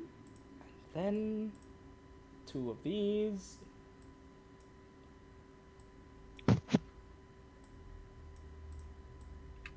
Oh, Two of these and three of these. I feel like this is just unnecessary. You know what I mean? Just probably not. Oh no. I mean, it's not a big deal. here, buddy. I feel like it might be. Or maybe you could let Yeah, Sam that's do great. it so you can see your sheet. You can let Sam do it so that you can see your own sheet. So that you can see Yeah, your well, own sheet. you can tell me where he wants to go. Yeah, honestly, we don't even. I don't even know that we fully need to stream it. Golf. Essentially, all you need to know is that they're behind us. Okay, so officially as combat starts, this huge wooden raft dragged up by two giant crocodiles surge their way in through the waves with kobolds yelling behind them and with a war drum on the raft itself. I need to roll some initiative for these guys as well, so give me a moment.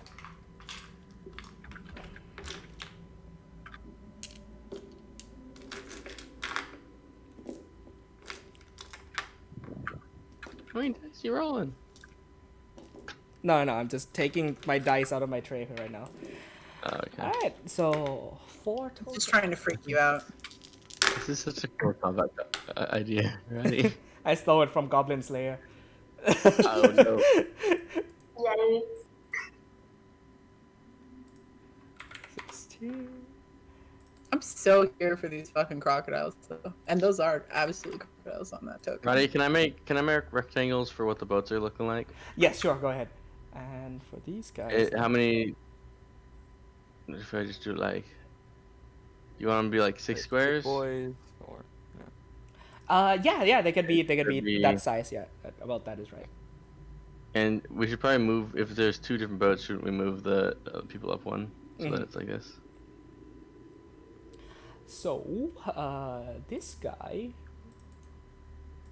And then they connected. Yo, I'm an artist, dude. What is this? Yes, you are. Last one. 9. Okay.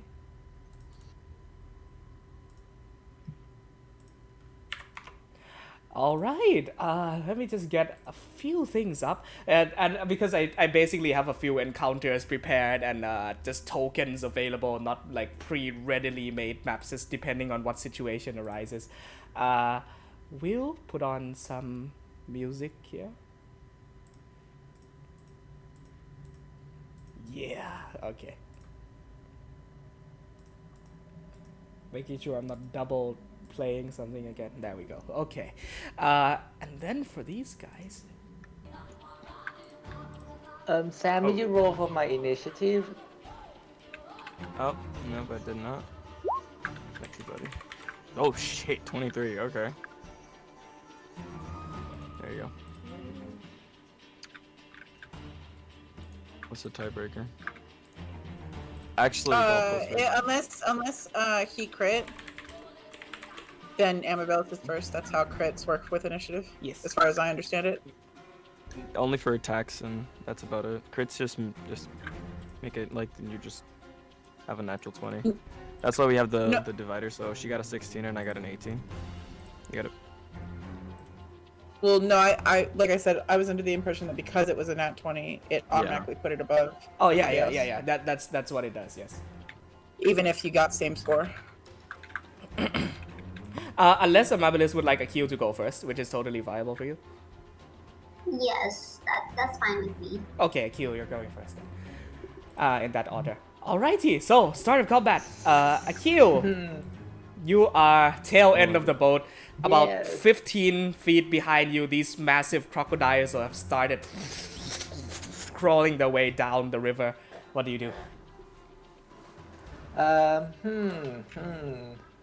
Should I try to intimidate them? I got 15 feet away from you. And the other guy for 30. I am here to certainly watch you attempt. Yes, Yeah, I'll attempt to them. intimidate them. What does that entail? 11. Kind of minus Starting on the boat, you start like puffing yourself up, making yourself look big, and you like yell out like, "Stay back!" And then you hear one of the kobolds yell out, "Chicken for dinner!" Would you like to move away from that?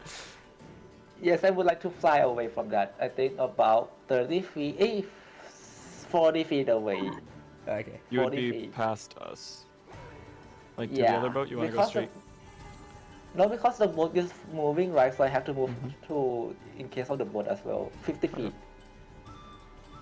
50 or 40? 50 50, would be over 50, here. please. Okay, got you. Yep. There we Solid. go. That's better. Thanks. All right, and so for the purposes of it, so we aren't too confused about the map placement. I couldn't find like a relatively long running river. This is all I could find, an underground long running river. And so Done. we will say the river is this wide, but it doesn't end right there where it ends. It continues on for a good long while before it ends. And we'll say that the boat will move ahead at a speed, at a certain speed per round, which I have keep tracked in my notebook there.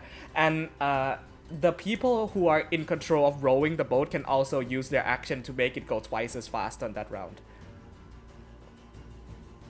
Any questions? Mm-mm. Alrighty. Amabilis, sorry, any actions for Akil at all? Oh wait, he tried to intimidate. Okay. Intimidated. He Yeah. has a bonus action if he wants to use it, which I don't know if he has anything to use. Besides, like, he can hide. Oh, you're not level 2 yet.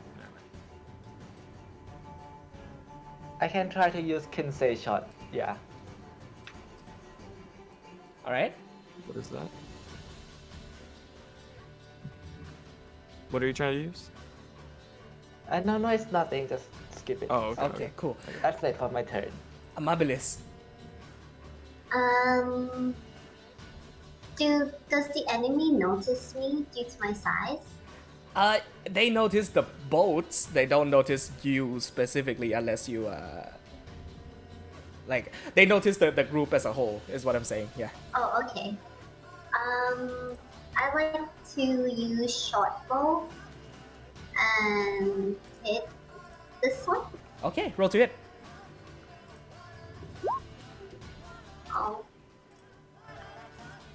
Oh, 15 hits a target this big. Yes. and I like to use my. Can I use my bonus action to jump on the boat behind me? You can use your movement to do so.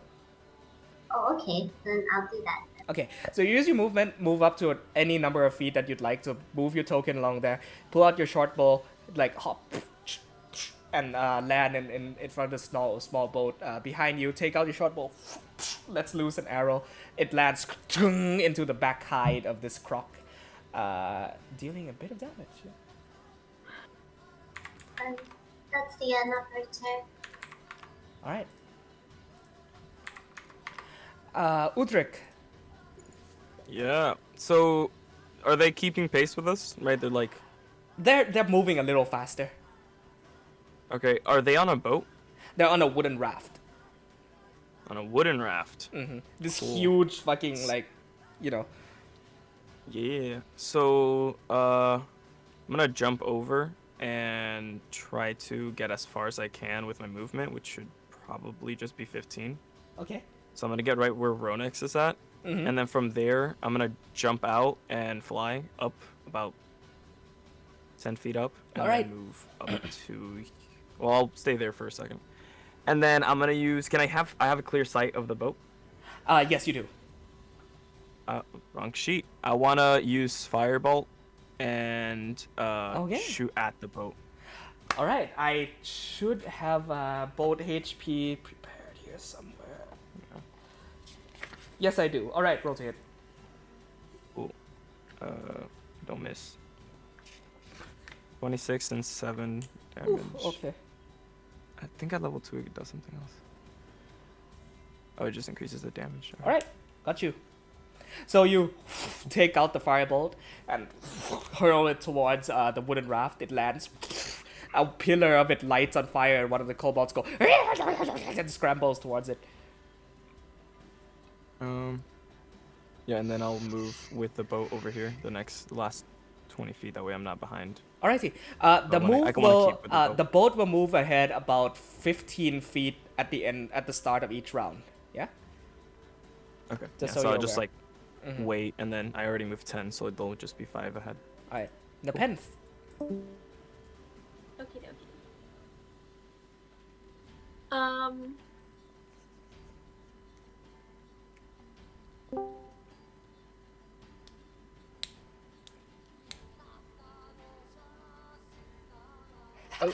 Broom thingy.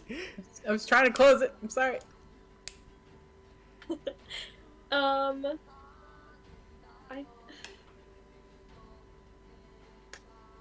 Can I actually hold my action until they get closer to us? Yes, you can. Thank you. Alright.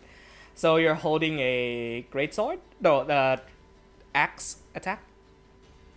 Yeah. Okay, for when they get closer, yeah? Noted. Got you. On the crocodile's turn, they're going to move the entire thing up with reduced movement, which now does get into range with you. Cool. Then, I am going to. Can I still use my bonus action then? Bonus action on your turn? Yeah. To do what exactly? To enter a rage. Sure. So with that bonus action, you go into a rage and then you make an attack towards one of the giant crocodiles, I assume? Mhm. Okay, Yeah. cool. Yeah, roll a hit. Roll to hit. Oh shit. That's fine. Okay. For the rage, plant life temporarily grows around me. Okay. I don't know. Yeah, if you did the work roll, in yeah? Water. Plant life temporarily grows around you. So we'll say the bits of moss on the walls and ceilings start like making their way outwards and into like these almost nets that kind of like cover you from the opposing end, and so that the alligator is trying to snap you through this net that has suddenly formed. It is not strong enough to keep them at bay, but for the moment, yeah. Okay. I read that and I was like, we're in a river. Okay. Ooh. 26. It's Giant Slayer. Specify for me whether Giant Slayer affects things that It's are. a giant, not just because large. Got it. Okay. So Yeah. ogres and stuff are also affected, but not giant creatures. Okay, cool. Do I have to tell you that I'm using Great Weapon Master before I make the attack? Yes. Yeah. Okay. Okay. So roll damage for that. Wow. That sucks. Oh wow. 6 damage for that attack, and then I'd like to Plus use 2 Great for Weapon rage. Master. Right. Oh yeah. So 8 for that attack. Got it. Noted. And then using Great Weapon Master. It doesn't hit. 10 does not hit them. A 10 does not hit, no. So it it tries to stab at you. This web, this like net of vines grow from the ceiling suddenly as you enter your rage. They try to stab at you. You slash down on one of their necks with a great sword and hits their thick hide. You take your great sword back up and angrily swing back down. This time just impacts, making a loud thud, not making any damage or going through. So that's the end of your turn. On their turn, the giant crocs are going to make 2 multi-attacks. Oh, sorry, I apologize if I'm not able to answer any private messages during combat because I have to do stuff. Yeah.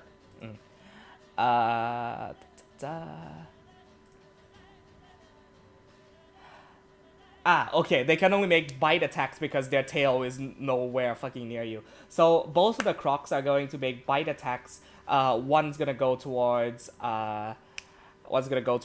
Nepenthe, and the other one is he's going to bite down on the wooden raft. So the first one towards Nepenthe is going to be a 23 to hit. Yep, that'll do it. Okay, let me roll some damage.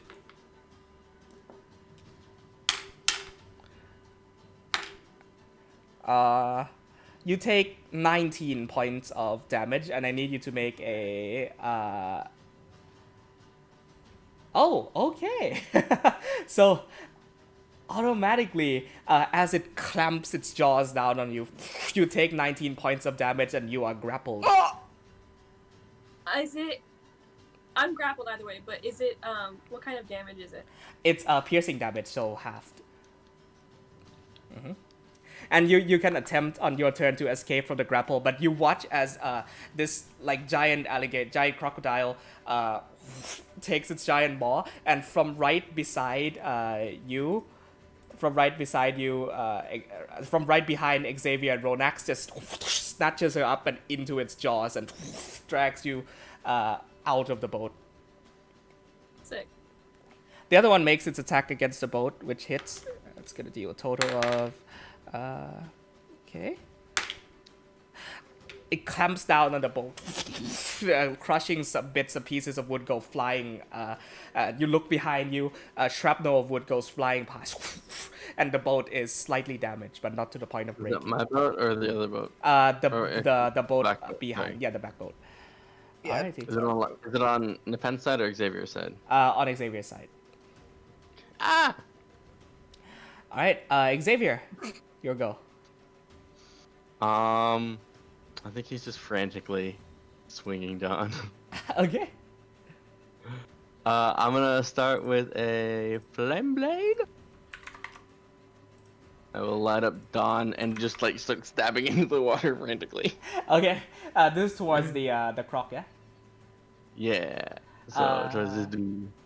Okay, so that's the one that bit the boat. This one is the one that has Nepenthe in his mouth. Okay. So 15 fire damage. Do I need to make any saves? Let me check. Is this correct on damage?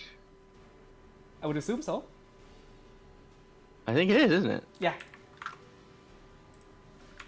So you, Dawn lights up on fire. Is this concentration? If so, just mark it down. No, it's not. Okay, it's one hit. Yeah. Also, I'm trying to understand how this works. It's 2d8, right? Yes. On top of my normal damage? Yes. Oh, dope. Then my extra damage is this. Okay. So 25 damage. 25 damage to one, and 4 to the other as he sparks up fire. Okay. Okay. He kind of digs down into like the back scales of one and uses that to spark fire onto the other. Okay. And then. Oh, we lost him. Here we go. Sorry. Fuck. Bonus action, I will take my second attack. And that's it. That's my turn. Okay. Sorry. Just give me a moment. I don't know how I did that much damage, but I'm down for it. Okay. Yeah, that's your turn. On the other end, you now see some of these kobolds are very different looking from normal kobolds. Instead, these are the three that are wearing nothing but loincloths. One on itself has a drum that is currently violently beating, and the other two eyes glows slightly red with these longish limbs as they growl at the boat. They are going to make. Let's see here. As soon as this page loads up, there we go.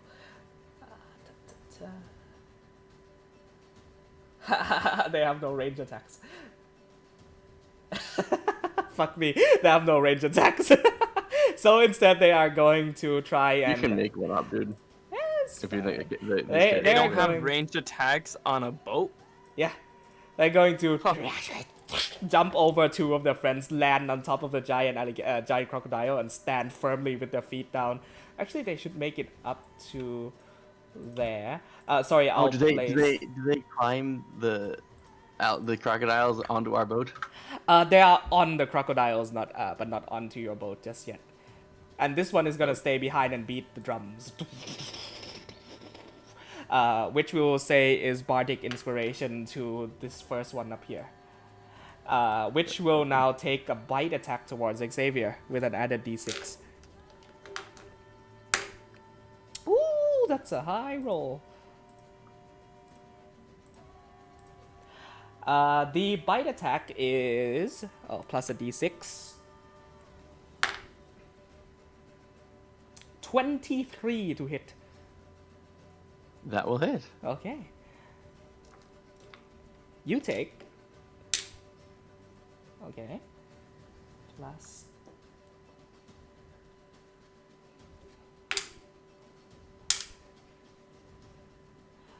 You take 13 points of pierce. You take at first 8 points of piercing damage as it sinks its claws into you, and then a sickly, ghastly sting goes from its claws into your arm. And you take an extra 5 points of necrotic damage. Wait, 5, and what was the first damage? 8 plus 5, so 13.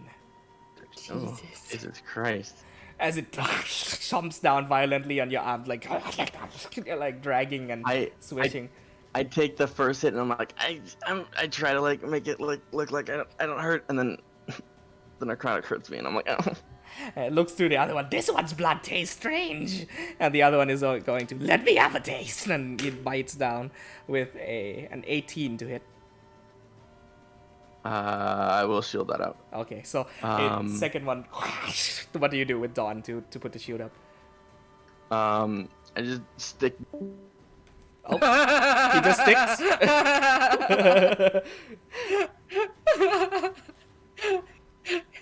He shoves Dawn quite unceremoniously up the fucking kobold's ass. I stick the staff of Dawn in his mouth. Also, thank you, Goff. He made a good point. The creature takes 4 less damage from what I said. For some reason, Roll20 counted it as 2d8. It should have only been 1d8. Got it. So the croc gains 4 health. All right, noted. Oh, I just realized that Nest had a really unlucky initiative roll. All right, so as the second one, and you take Dawn out, and with a magical shield, you hold it like back with your dual bladed scimitar, like gosh, stay back, and that's their turn. The 2 kobolds in front who are heavily armored. Let's see, they're going to throw spears at one at Ronax and one at Ness, because why not? I'm not here for this. Yes, They're they're doing a going lot to of throw fucking spears. damage right now. Towards Ronax. That is a 15 to hit. Yeah. Okay. You take 6 points of piercing damage. Towards Ness. Oh wow, that's bad. That's gonna be a 7 to hit, which obviously misses. You're still muted, by the way, Joe. Yeah, I'm going to use my reaction to use interception. Ooh, okay. And reduce the damage to Runex, which is 1d10 plus 3. Oh wow, okay, so it would 6 points of damage, already reduced by 3. If you roll 3 or higher, it would negate. 13. Okay. It negates the damage completely. Wow. So you see the one in the back takes a couple of steps back, hurls a spear flying through the crocs, and Ronax, you look at this and you're like, ah fuck, that's definitely gonna hurt. And then Ness's huge shield comes swinging up and deflects it off, and it goes and lands on one of the cave walls, now impaled. I'm just gonna look back at him and I'm gonna smile. Ronax. All right. Well, first things first. I can't see Nepenthe right now, right? She's under the water, correct? She's not. She's currently being held a little bit above water, but in the jaws of a giant crocodile. She's only a few feet from you. You can see her just fine. Okay. I'm going to. I need to look at this ability again. Yeah, I'm going to cast Shield of Faith on her. Okay. So +2 to AC. Okay. Nepenthe, yeah. And then I'm going to kind of shift past a bit, and so yeah, I'm gonna take out Dragon's Breath. All right, not Dragon's Breath. Sorry, I'm gonna take out Firebrand. Okay. I'm gonna shoot at the crocodile's fucking eyes. Okay, the one with Nepenthe. Yeah. Okay. And we'll say for the purposes of this, if it fails its check to be knocked prone, it lets Nepenthe out of its jaw. Okay. So roll to hit. 13. Man, 13 just barely misses. Fuck. Unfortunately. I'm gonna attack again. Oh yes. You would have to use your. Okay, not to take away from this, but since the firebrand has a reload score of 1, you would have to have used your bonus action to reload after that first shot. So no shield of faith. Oh, actually, no. Yeah? No, because it's Ignores magically loading property. infused. Okay. Alright, if I see.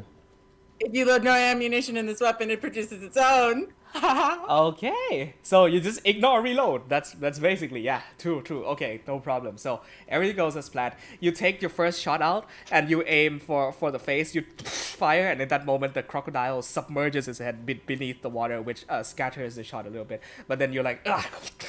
You do the cool shotgun reload, and then aim right for its face. Fire. This one lands right in the brunt of it. Oh wow, that's really good damage. Holy shit. It's points of damage, and it has to make a DC 10 dexterity save, which it fails.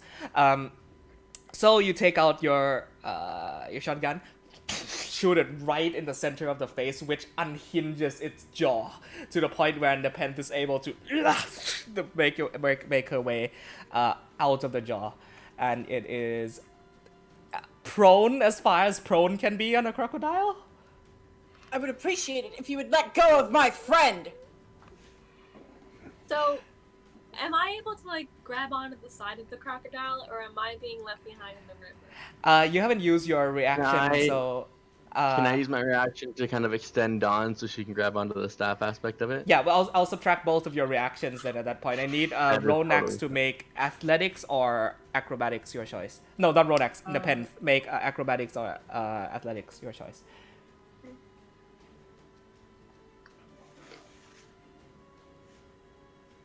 23. That's good enough. With that, fighting the crocodile's jaw open, you grab onto one of its eyes and pull yourself onto its maw. And with that, Xavier extends out Dawn. You now grab onto Dawn, but will not expend any movement as for right now. Yeah. The real question: can Xavier hold on? I wanted to climb on top of the alligator. Easily enough done. I don't care about getting back on the boat at this moment. Okay. We'll put you to front. There we go. You are on top of the Don't worry about it. We're good. Alright. All going according to plan. Yes. That's your turn, Ronax? Yes, that's my turn. You see these two other kobolds towards the left and right of the raft are going to start channeling some magic. And they are going to... one is going to cast Firebolt towards... One's going to cast Firebolt towards Xavier. Because you're closest to it. That's wow. But you still have... Okay, wait. You couldn't have used your reaction anyway, Xavier, because you used shield. Oh, yeah. Huh. Yeah, okay. So, And the Panthers just rodeo in with the alligator. Yes. A 22 to hit. That hits, yeah. Okay. So, you take some firebolt damage. 11 points of fire damage. Jesus Christ. Hits right at you. And the other one is going to cast Chromatic Orb and chuck an acid orb towards Ness. Rolling to hit. That's... Oh, wow. For some reason, all my rolls against Ness are horrible against the tank. That's a 10. A 10 to hit. So it chucks a chromatic orb at you. You just definitely dodge out of the way and it goes splash into the water. Moving on. Ness, it is your turn. Well, let's see what this does. The if I put my staff into the water, I can feel the bottom, right? Yes. All right. I'm going to try entangle. Tangle, meaning? Entangle. Oh. Okay. This spell will be the bane of my existence. It always will, absolutely. Let's make some rolls. DC what? Okay. Strength saving 14. throw. 14.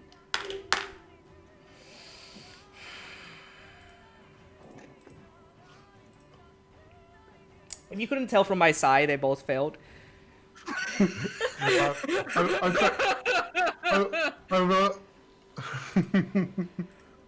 One rolled a 4, the other rolled a 5.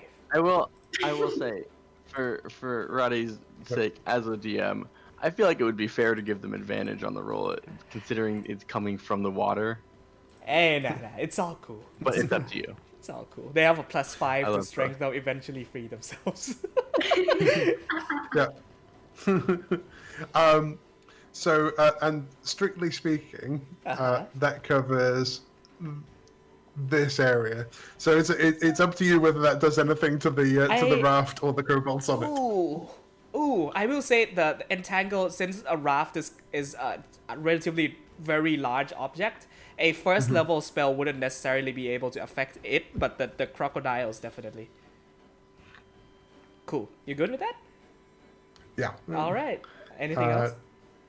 That was my action. That was. I don't think there's anything I can do with the bonus action. So yeah, that's me. I'm done. Okay. Top of the round. Your boat moves ahead by 10 feet.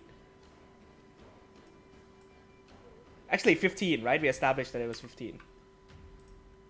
I don't think we put down a hard number, but sure. Yeah. Okay, I'll just say we move. You guys move ahead 15 feet.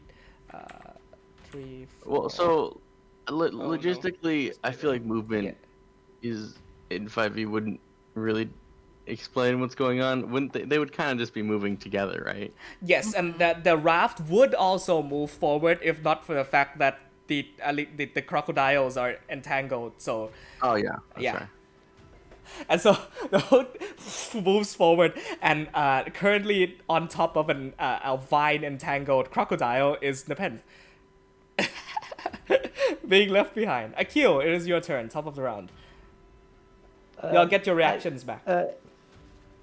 Oh, by the way, didn't one crocodile bite the boat before? It did. It caused some damage, but not severe. But wouldn't the crocodile grapple the boat? That's a good point. That's a very good point. I will say, since we've already... Would you allow takebacks? Let's make a general roll here. Takes these back. We've already moved past it. But Yeah, it's we've up to already you. moved. So I mean, does the I'm roll fi- save?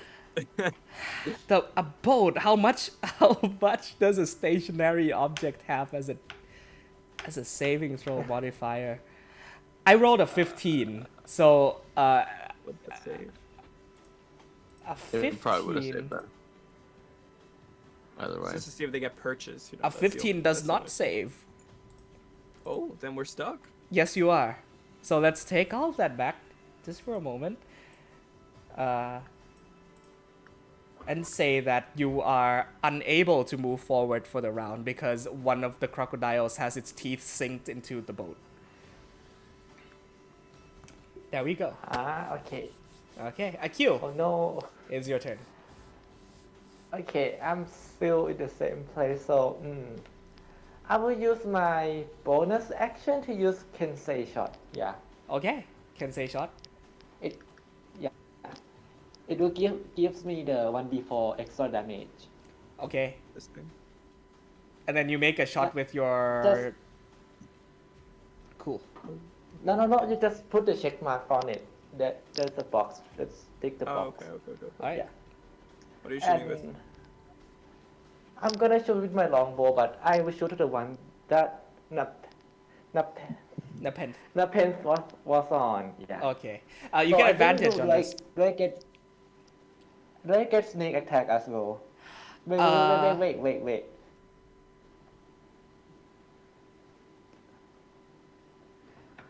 You would get advantage, which automatically gives you sneak attack. So yes, because it is restrained. I'm gonna add sharpshooter as well.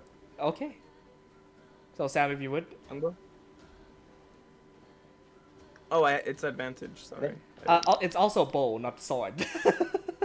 I put longbow. Sorry. Yeah. That's fine.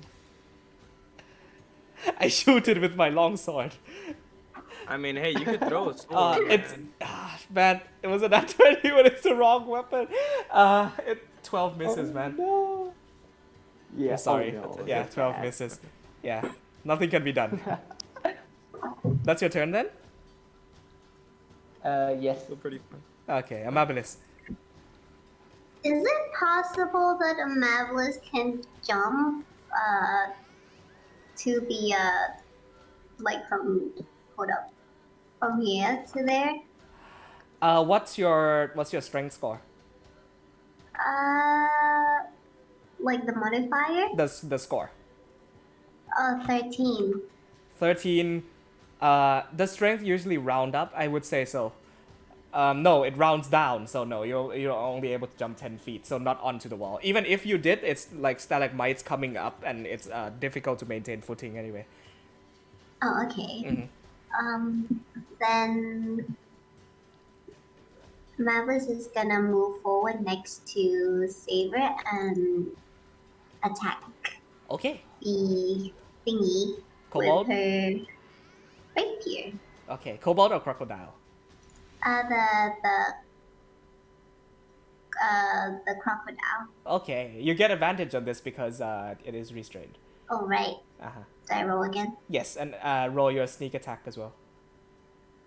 Alright, yeah, 23 hits, 5 points of piercing damage. And sneak attack as well, right? Yes, which is 5d6 now, if I remember correctly. 5d6, okay. So bad. 9. Oh, geez. You try your best to like land an ambush as you're like jumping from behind Xavier, and you stab it into the like a kind of below the flappy arms of one of the crocs, and you land, not dealing as much damage as you had hoped, but an attack that did hit. So, Okay. yes, bonus action, And- anything? Disengage All right. as a bonus action. Okay. That's the end of her turn. Alrighty. Udrik. The boat is collapsed onto by the crocodile's maw. First of all, Nepenthe, I think you can teleport, right? That's the thing you can I'm do. good to teleport. Okay, because I was about to be like, no, I'm gonna go pick her up, but I just remembered you have full-on teleportation powers. I'm good. So, is the boat on fire? The other one? The raft is slightly on fire. It's just, so I want to burn it. That's the whole thing. I want them to like have to jump ship, kind of thing. But You if can it certainly doesn't seem try. like yeah, but it doesn't seem like it's gonna burn quick. And I mean, Maybe with what I've something been like thinking about. not with firebolt. Firebolt is just a quick like, you know, if it was Yeah. something like it just catches things on yeah, fire, but it doesn't like. if it's something like flaming hands or fireball, yeah, definitely, Oh, I can use burning hands. yeah.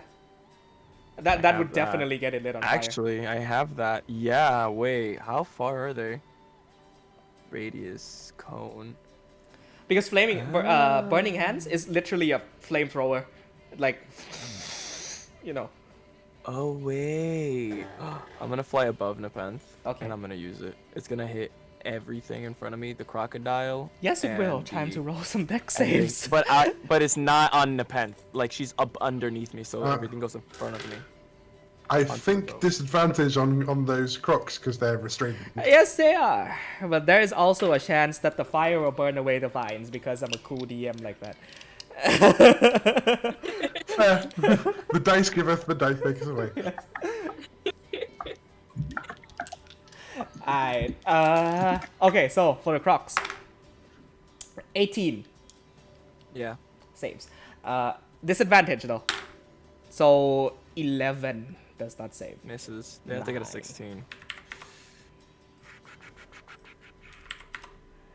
Alright, for the Cobalt Shields, a 5 and 17. One succeeds, one fails. So 4 for one and 9 for the other. Up. There we go. Alright, for the two kobolds with red eyes standing on top of the croc, a 15 and a 14. So both fail. Solid. Sorry, let me double check HP just very quickly. Alright, okay.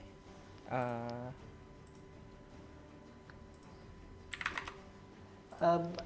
think I have to go now. It's Okay, getting late. we'll put you in Sam's hands if you don't mind then. Yeah, I'll just keep you far. Keep shooting with your longbow with the normal stuff. That's Alright, about it. guys. Yes. Okay. And don't forget to track the arrow as well. Oh yeah, I gotta do that. Yeah. Okay, 3 more to make. Okay, thank you very much.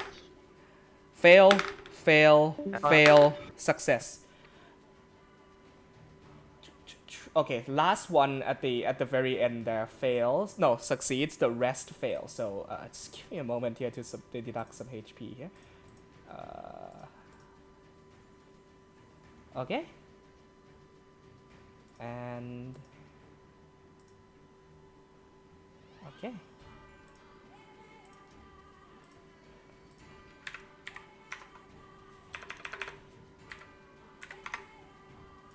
And these get hit. Comes down to that. Okay. Alrighty. Yep, all things considered. Sam, roll a d6 for me. On a roll of 3 or lower, the vines get lit on fire, then they are free from being restrained. Oh no, a d6. Mm-hmm. On 3 Where's or my lower. green one? 5. Okay. Cool. The vines do not catch on fire. Heck yeah. And they are And then my bonus continue to action, be I'll just restrained. Let's see if I'm missing anything here. The raft. Yes. The raft. I will say you don't need to roll for that. It definitely catches on fire as it as you full on flamethrower hands spray into it. The kobolds all take duck down, take some of the fire. The crocodiles definitely take the brunt of it, and then the raft just lights up on fire and is burning behind you. All the kobolds are scrambling about. That's all I wanted to do. Solid. So I'm about 10 feet above these guys, so I don't know if they can reach me, but either way, that should be the end of my turn. I used my bonus action to give myself temporary hit points. Solid turn. The pen. Okay. If you want to grab onto me, you could jump to me. Like, I'm 10 feet. Yeah.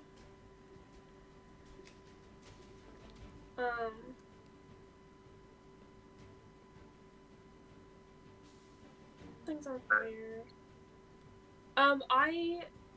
Does that one alligator still have a grapple on the boat? Yes. Then I'd like to hit that one. Okay. Roll to hit. We'll go for Great Weapon Master again. Yeah. 15 to hit. With advantage. Yes, with advantage. It's restrained. Okay, well, we'll see. Ah, what a good spell. 21 to hit. Hits. Roll damage. 16 damage. Oh. So you smack right down onto the back of this alligator, and it almost lets go of the boat for a second, but hangs on tight and digs its teeth further into the wood of the back end of the boat. Second attack? Gonna hit it again. Yes, because you can do that now, level 5. Because I can do that! We'll do Great Weapon Level Master. 5. Level 5. Yep, with Level advantage. 5. Okay, 20 hits though. 15 though? 15? 15 still hits. Okay. Okay, roll damage. That is 19. 19 damage. How would you like to do this? Oh wait, that's 21. 21, still, yeah. I'd like to cut its head clean off, personally. So, like maintaining your footing on its friend's back, you rock back and forth, take the giant slayer axe, and like an executioner swing down with such a momentum that it goes. You feel the people on the second boat feel it rock for a moment, and it goes, and then the boat continues moving on as if nothing were ever there. And then Xavier, you look down, there is a decapitated head of a crocodile still attached to the back end of the boat. I want to get one of its teeth. And then, Yeah, I'm just gonna teleport back onto the boat. Okay. Bonus action. Select your placement.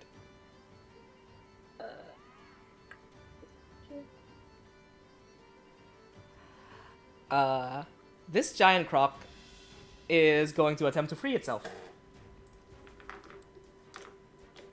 But on its own, will only be able to drag the boat half the speed. So, Can I ask what happens to the kobolds on top of the one that just died?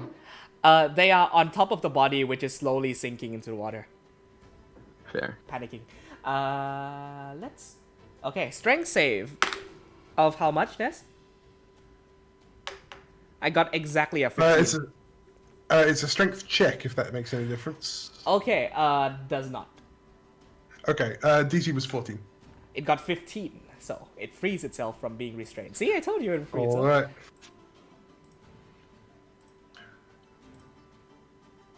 And it uses half of its movement to get up from being knocked prone. Not like it can move anywhere anyway, but it is going to make a bite attack towards the boat. Nope.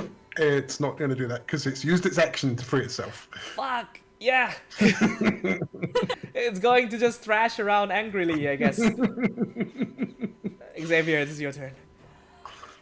The perfect metaphor for Roddy right now. Thrashes around angrily. Ah! Oh, I love Ness.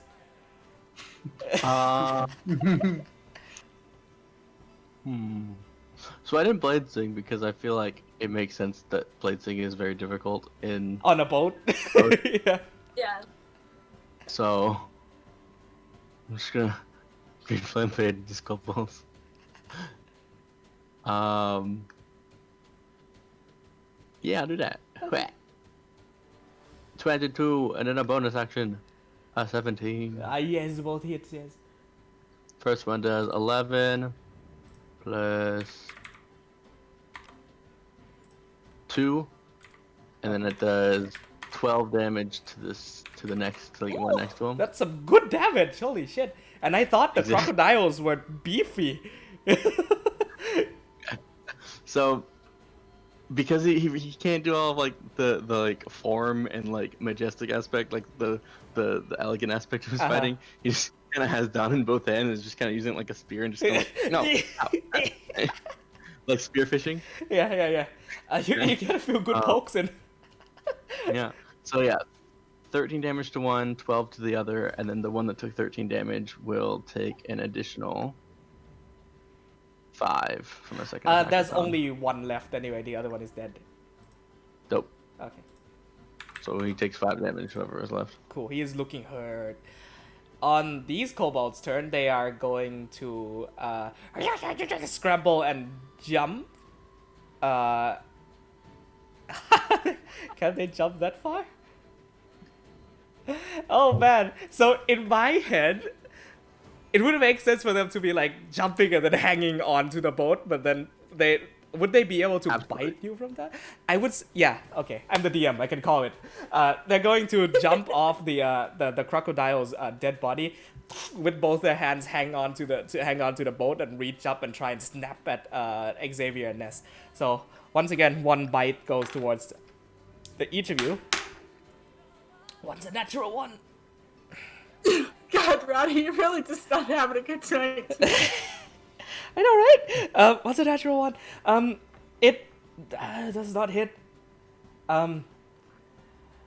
Yeah, it slips and it's like struggling, holding on to the boat with one hand while the other one rolls a. That's kind of bad for these things.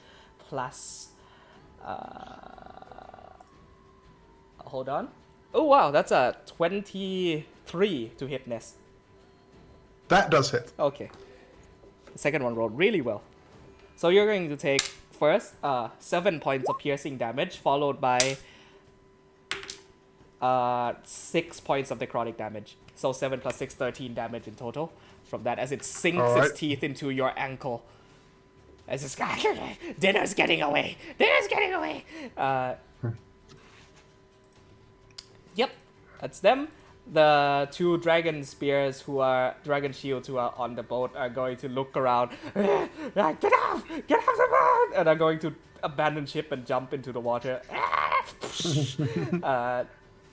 And that's all they're going to do.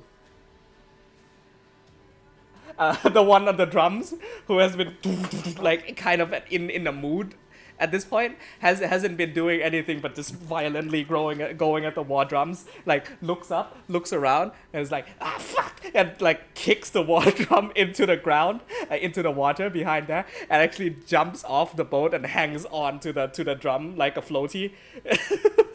I wanted to get the drum finesse.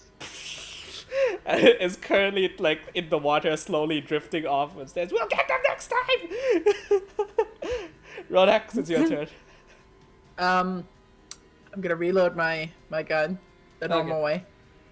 And if you'll let me, because I don't know if you'll let me do this, but I just kind of want to kick, like not kick off, but I just want to kick the kobold that's nipping at Ness's ankles. Yeah, make a. This will be one of your attacks to do that, though. You okay with that? Yeah. I'm not. I mean, I my action is to reload for this for this weapon. Roll a d20 at your strength modifier, and the damage is 2 plus. Hey, yo!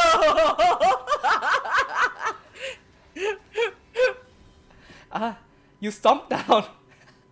Instead of stepping on its head, you step on Ness's feet really hard on his pinky, and Ness goes. The worst of pain. Oh, I'm sorry.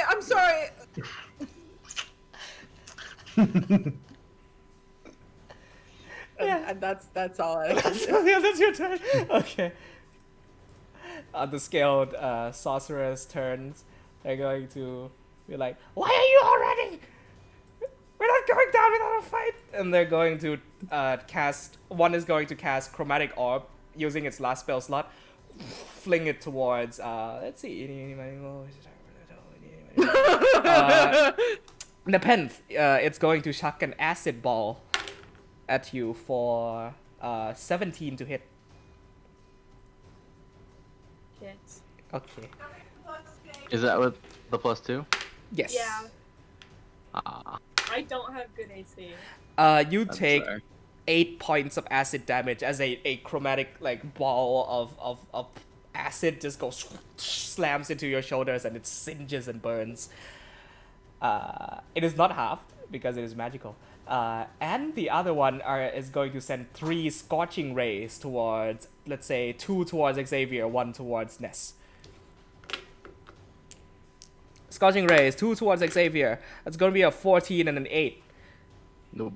So we'll do like a Star Wars, like Both. yeah. So like 2 beams of fire comes shooting towards you. You use Dawn to like full on Darth Maul, just deflects them into the stone walls. The other one goes towards Ness.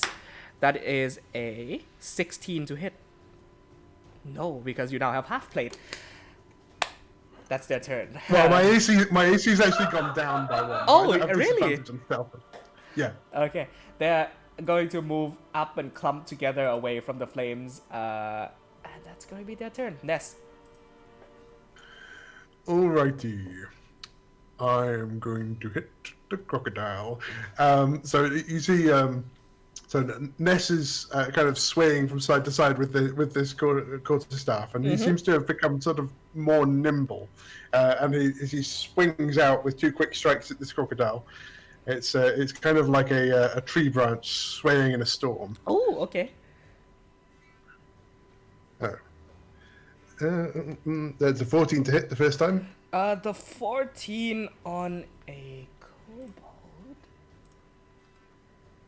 Hits. Gotta be close. Hits. Hey. Okay. So that is no, it's the crocodile. Oh, okay. Okay, sorry. The crocodile also hits. It has a similar AC. Okay. So that is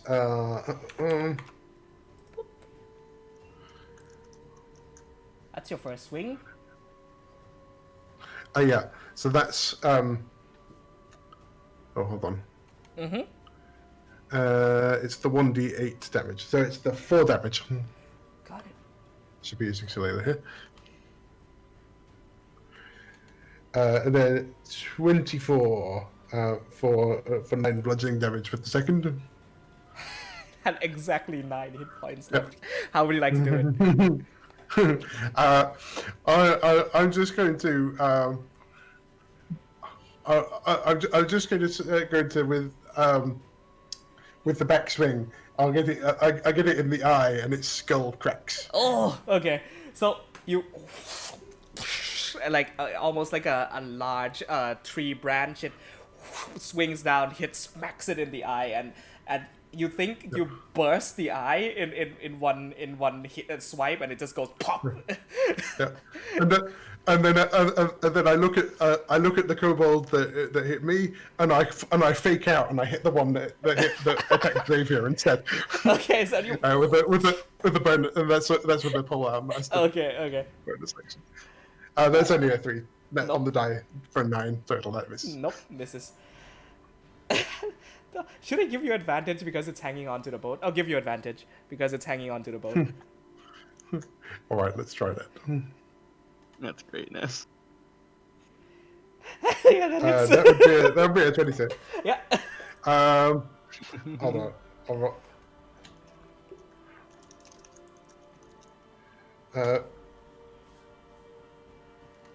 That is, yeah, it's only 4 bludgeoning damage. You poke it in the skull, and it goes. Is that it? Yeah, that's what's it. Okay. Top of the round, boat moves up 15 feet. 1, 2, 3. And the kobolds along with it. The raft is on fire, burning and collapsing behind you. Ah, you know what I forgot? I forgot to roll initiative for Ool. He's rowing.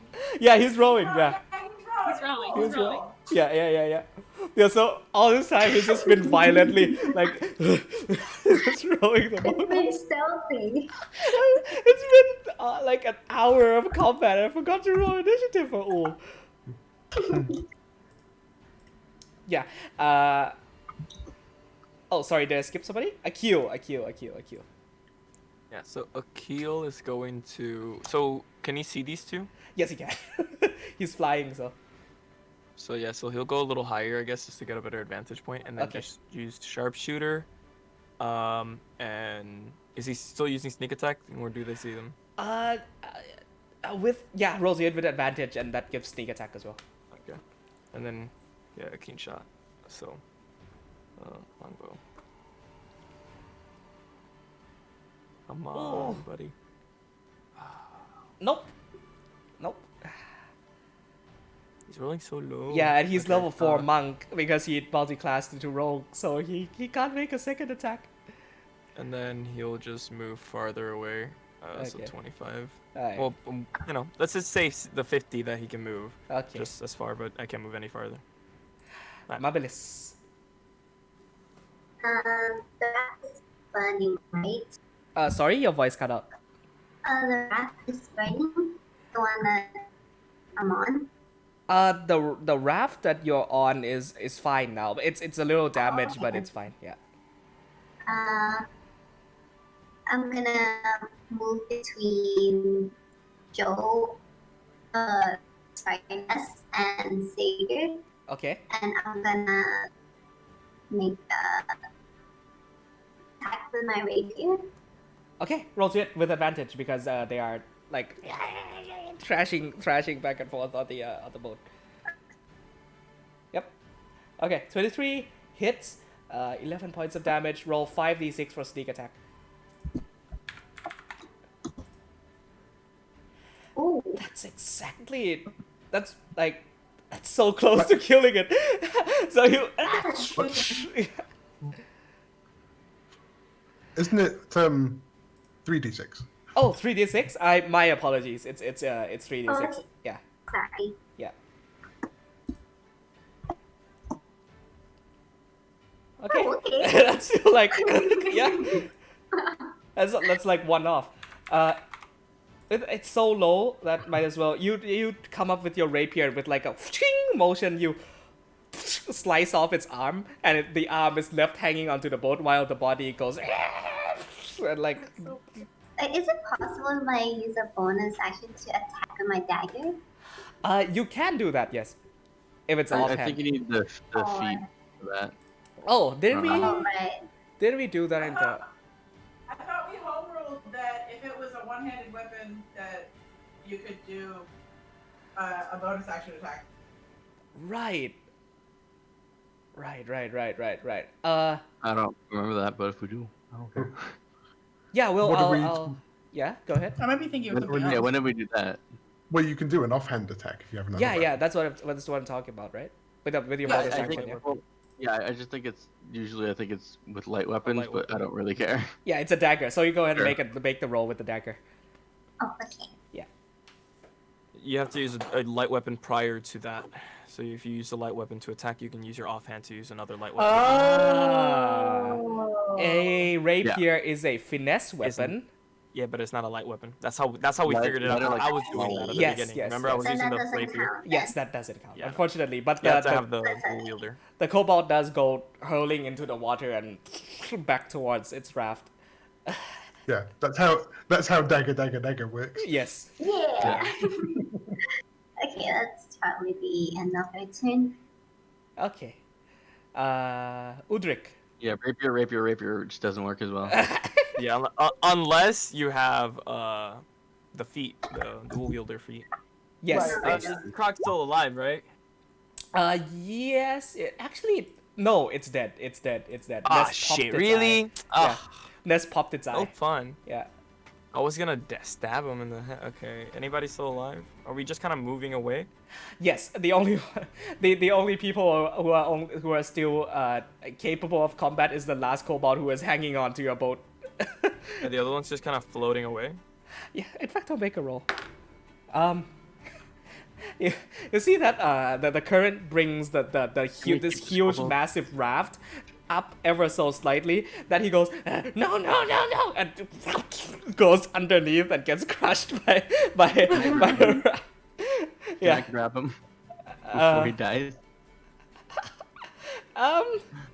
No, it's that. That's kind of bad. It's Do only we see? yeah. you What- feel bad. Do They're I gonna see the eat little us. bongos? It's way behind that, so no. I can't get it for him. That's sad. Can I not save So him? it's just Damn it. this guy, right? Yes. I'm not gonna attack this if he's gonna pick him up. Yeah, can I take this dude off the boat? I feel bad. I don't have to do much right now. That's fine. I'll just fly back to the boat, Okay. and then I'll just like land back on it and be done, because it seems like combat's pretty much over. There's nothing to loot Yep. or anything. So I'll just land back onto the boat. Okay. Depends. Give myself guidance or something. I don't know. That's it. I'll bless myself. There you go. Alright, There's that's one kobold who is violently screeching as he is being dragged behind. I just kind of, I point at Xavier and I'm like, save that head. Don't let that alligator head get away. And then Oh, she'll that's like kind there. of run and jump up to the front and settle down in rowing with Uul so they can get away. Okay. You think he's gonna be able to be strong enough to pull that head? Ness is right there. He heard me. Oh, okay. I will do I could him go a help. grab it right now. I could literally pick it up. Me, Imitus and I try to keep the head. Yeah. All right. Xavier. Oh, sorry. so You're you- inhabiting the same space there for a moment. Yeah. Wow, you got low. Jesus, I didn't realize how low you got. You were doing like 13 damage to me a hit. Yeah. It was a lot. I'm just gonna grab this kobold. Just be like, buddy, just stop. Like, you know, like a puppy, just grab him by the scruff of the neck. Like, buddy, no. and then while I'm reaching for the kobold, I'm gonna try to grab one of the teeth from the alligator. He will bite your hand if you do that. Sure. You're trying to scoop him. Aren't kobolds like pretty big? They're the size of goblins. Tiny.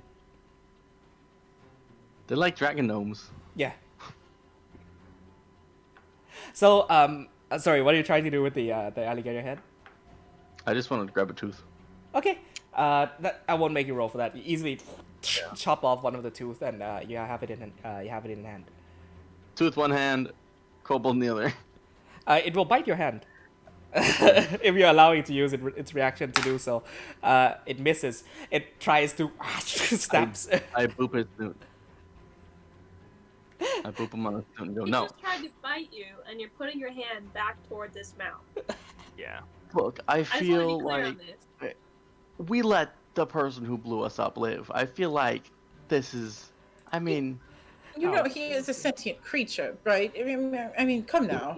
On its turn, it yells out. On its turn, it yells out in Draconic, "I'm gonna kill every fucking one of you!" Well, what did you say, Roddy? I'm sorry. On its turn, it yells out in Draconic, "I'm gonna kill every fucking one of you!" He says that he's going to kill us. I Yeah. don't think, yeah, he's 100%. I just heard it over here. I didn't hear it. Ness, back me up. How could you have said that? The kobold. Oh my god. It uses half its movement to lift itself up onto the boat, and it's just gonna lunge at I'm somebody. rolling it. Okay. It sees me looking down at it. Go. Just Like- kick it off the boat. You're using one hand to push back its face. It's doing the little kid thing where you hold back their head and this is going.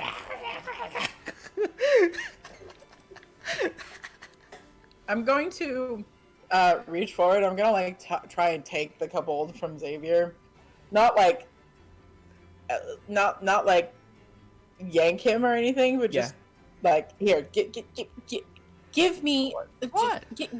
No. Why? He is a sentient creature. We must dispose of him properly. I Just feel like kick it. I'm being far more Are we out of initiative order? Yes, now? we are. Yeah. Yeah. Can I grab its ankle and just hold it up like that? Yeah, Upside down. yes, you can. Do you want to be disposed of? Ronax, Xavier as well. That is- Ronax, Xavier, make me an Arcana check, very quickly. Oh boy. Can we just assist each other? Yeah, one of you roll advantage, or the other one, or both of you. Who roll. has a higher Arcana? I have got 3 plus int modifier. I have a plus Okay, I'll eight. just you just roll with advantage. 12. I rolled shit. You notice that its features, and you've seen kobolds before, but its features seem a little odd for a kobold.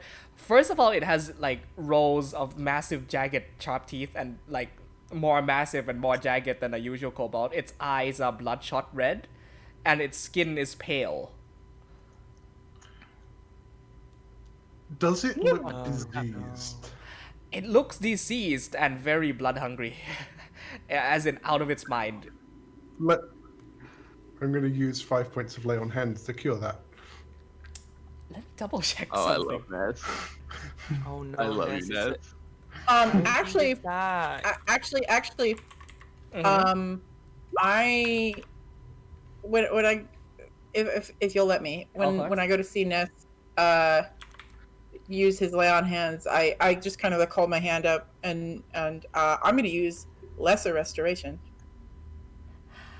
Okay. Why Lesser are we restoration saving this guy? He's trying to eat us. does not affect it. Lay on hands Really? does not cure its disease. This is undead. Is there any understanding of why? Oh yeah. No.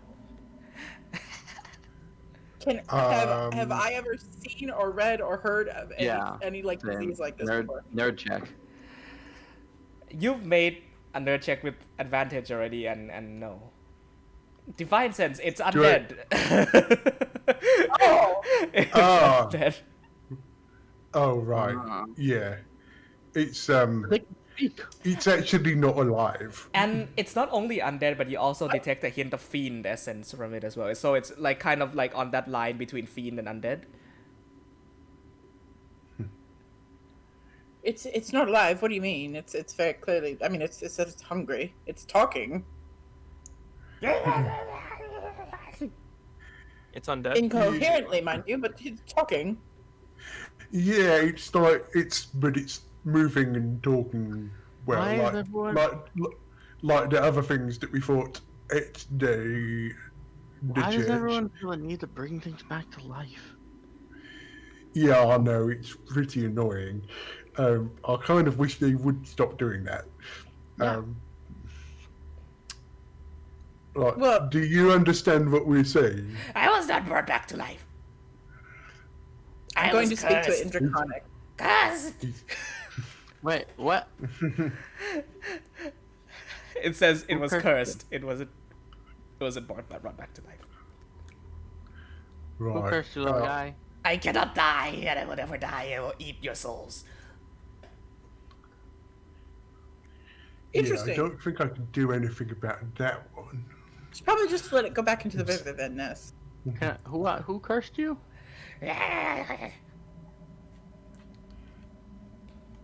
It doesn't that a- respond. Is that a name?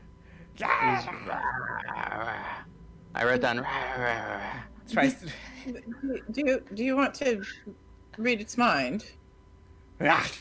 Tries to snap. That thing, Sure. that I'll thing is cast diseased detect and that. insane. Just toss it in the river. I want to cast detect thoughts on this dude. Oh my god. What? This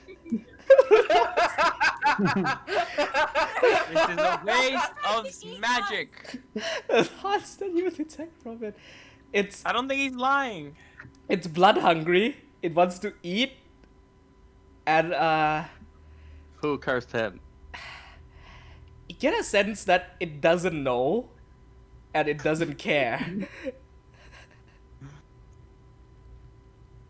Well, that was useless. Push him in the water. It goes, I'll come find you. And it goes tumbling into the river. Interesting. I'm gonna shout in Draconic to it. Like Which means goodbye.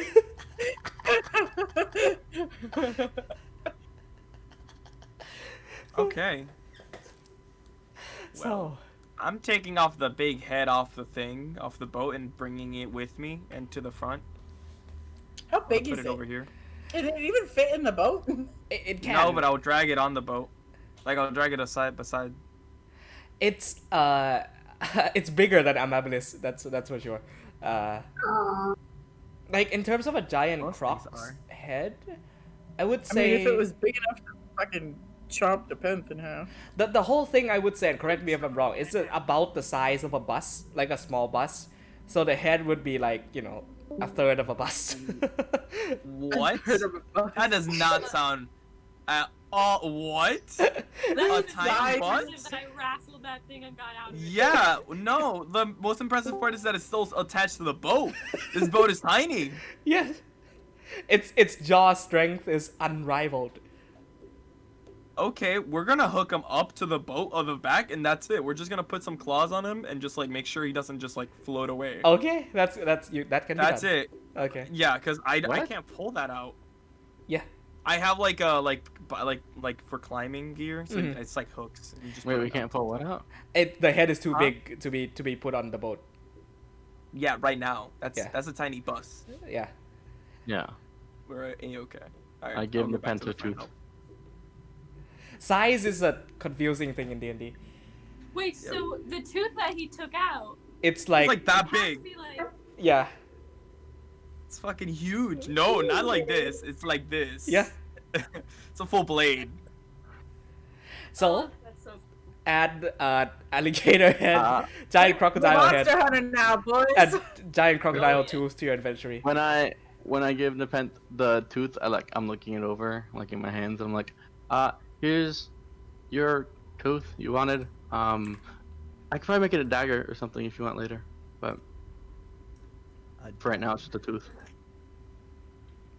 Thanks. I'll So, give it to her. Are there any more of these kobolds struggling in the water? make a perception check. And then she I has to will grab one up. assist. I will assist.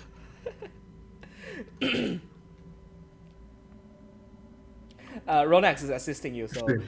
actually this would be in dim to almost low light, so we'll just say Oh, well, the first one. yeah, We have the straight roll lantern. for that. Yes, but the lantern is in front. This is behind. So, 15. You see that a few of them are hanging on to like bits of driftwood and like are currently floating about in the river, but they're not making any attempts to follow at this time.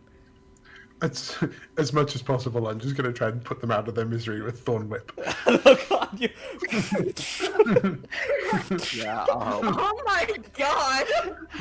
This goes. I'm seeing a new side of Ness today. Were they, Doing it. were they not alive? The Yeah. things. Well, he said The things which should be. die either. What you're only adding to these things. Bits, pieces of cobalt just goes flying across the cavern walls. It's like, oh, that's, and it like, and it flicks it off the driftwood, and it drowns in the river. Wait, does that mean that the This is- crocodile is also undead? No, the crocodiles are normal. Oh, okay. There's nothing else I can do for them. This is the best way that I can help them return to the earth. It was like a random encounter idea, slightly influenced by Goblin Slayer, but fuck, that was fun. Anyways, the rest of the day's journey continue uneventful until you eventually come to the end of the river where it intersects with this huge archway that looks like a cave entrance, and Ul says, "Good, we all made it here. We'll station the boat here, make camp for the night. Try to keep the lights low. Tomorrow morning we'll make our way into the halls of Nazarick." Who is going to be taking first watch? If you don't mind, I kind of have to end the session here for today, since it is 1:30 a.m. So we'll pick up there at the party's camp in the caverns next week to hopefully round off the this chapter of the Chronicles of Lorei'an. Thank you all. That is all for this week. Thank you. Yes. Thank you. Yay. That was a fun session. Thank you. I apologize for my brain being a mess the first part of the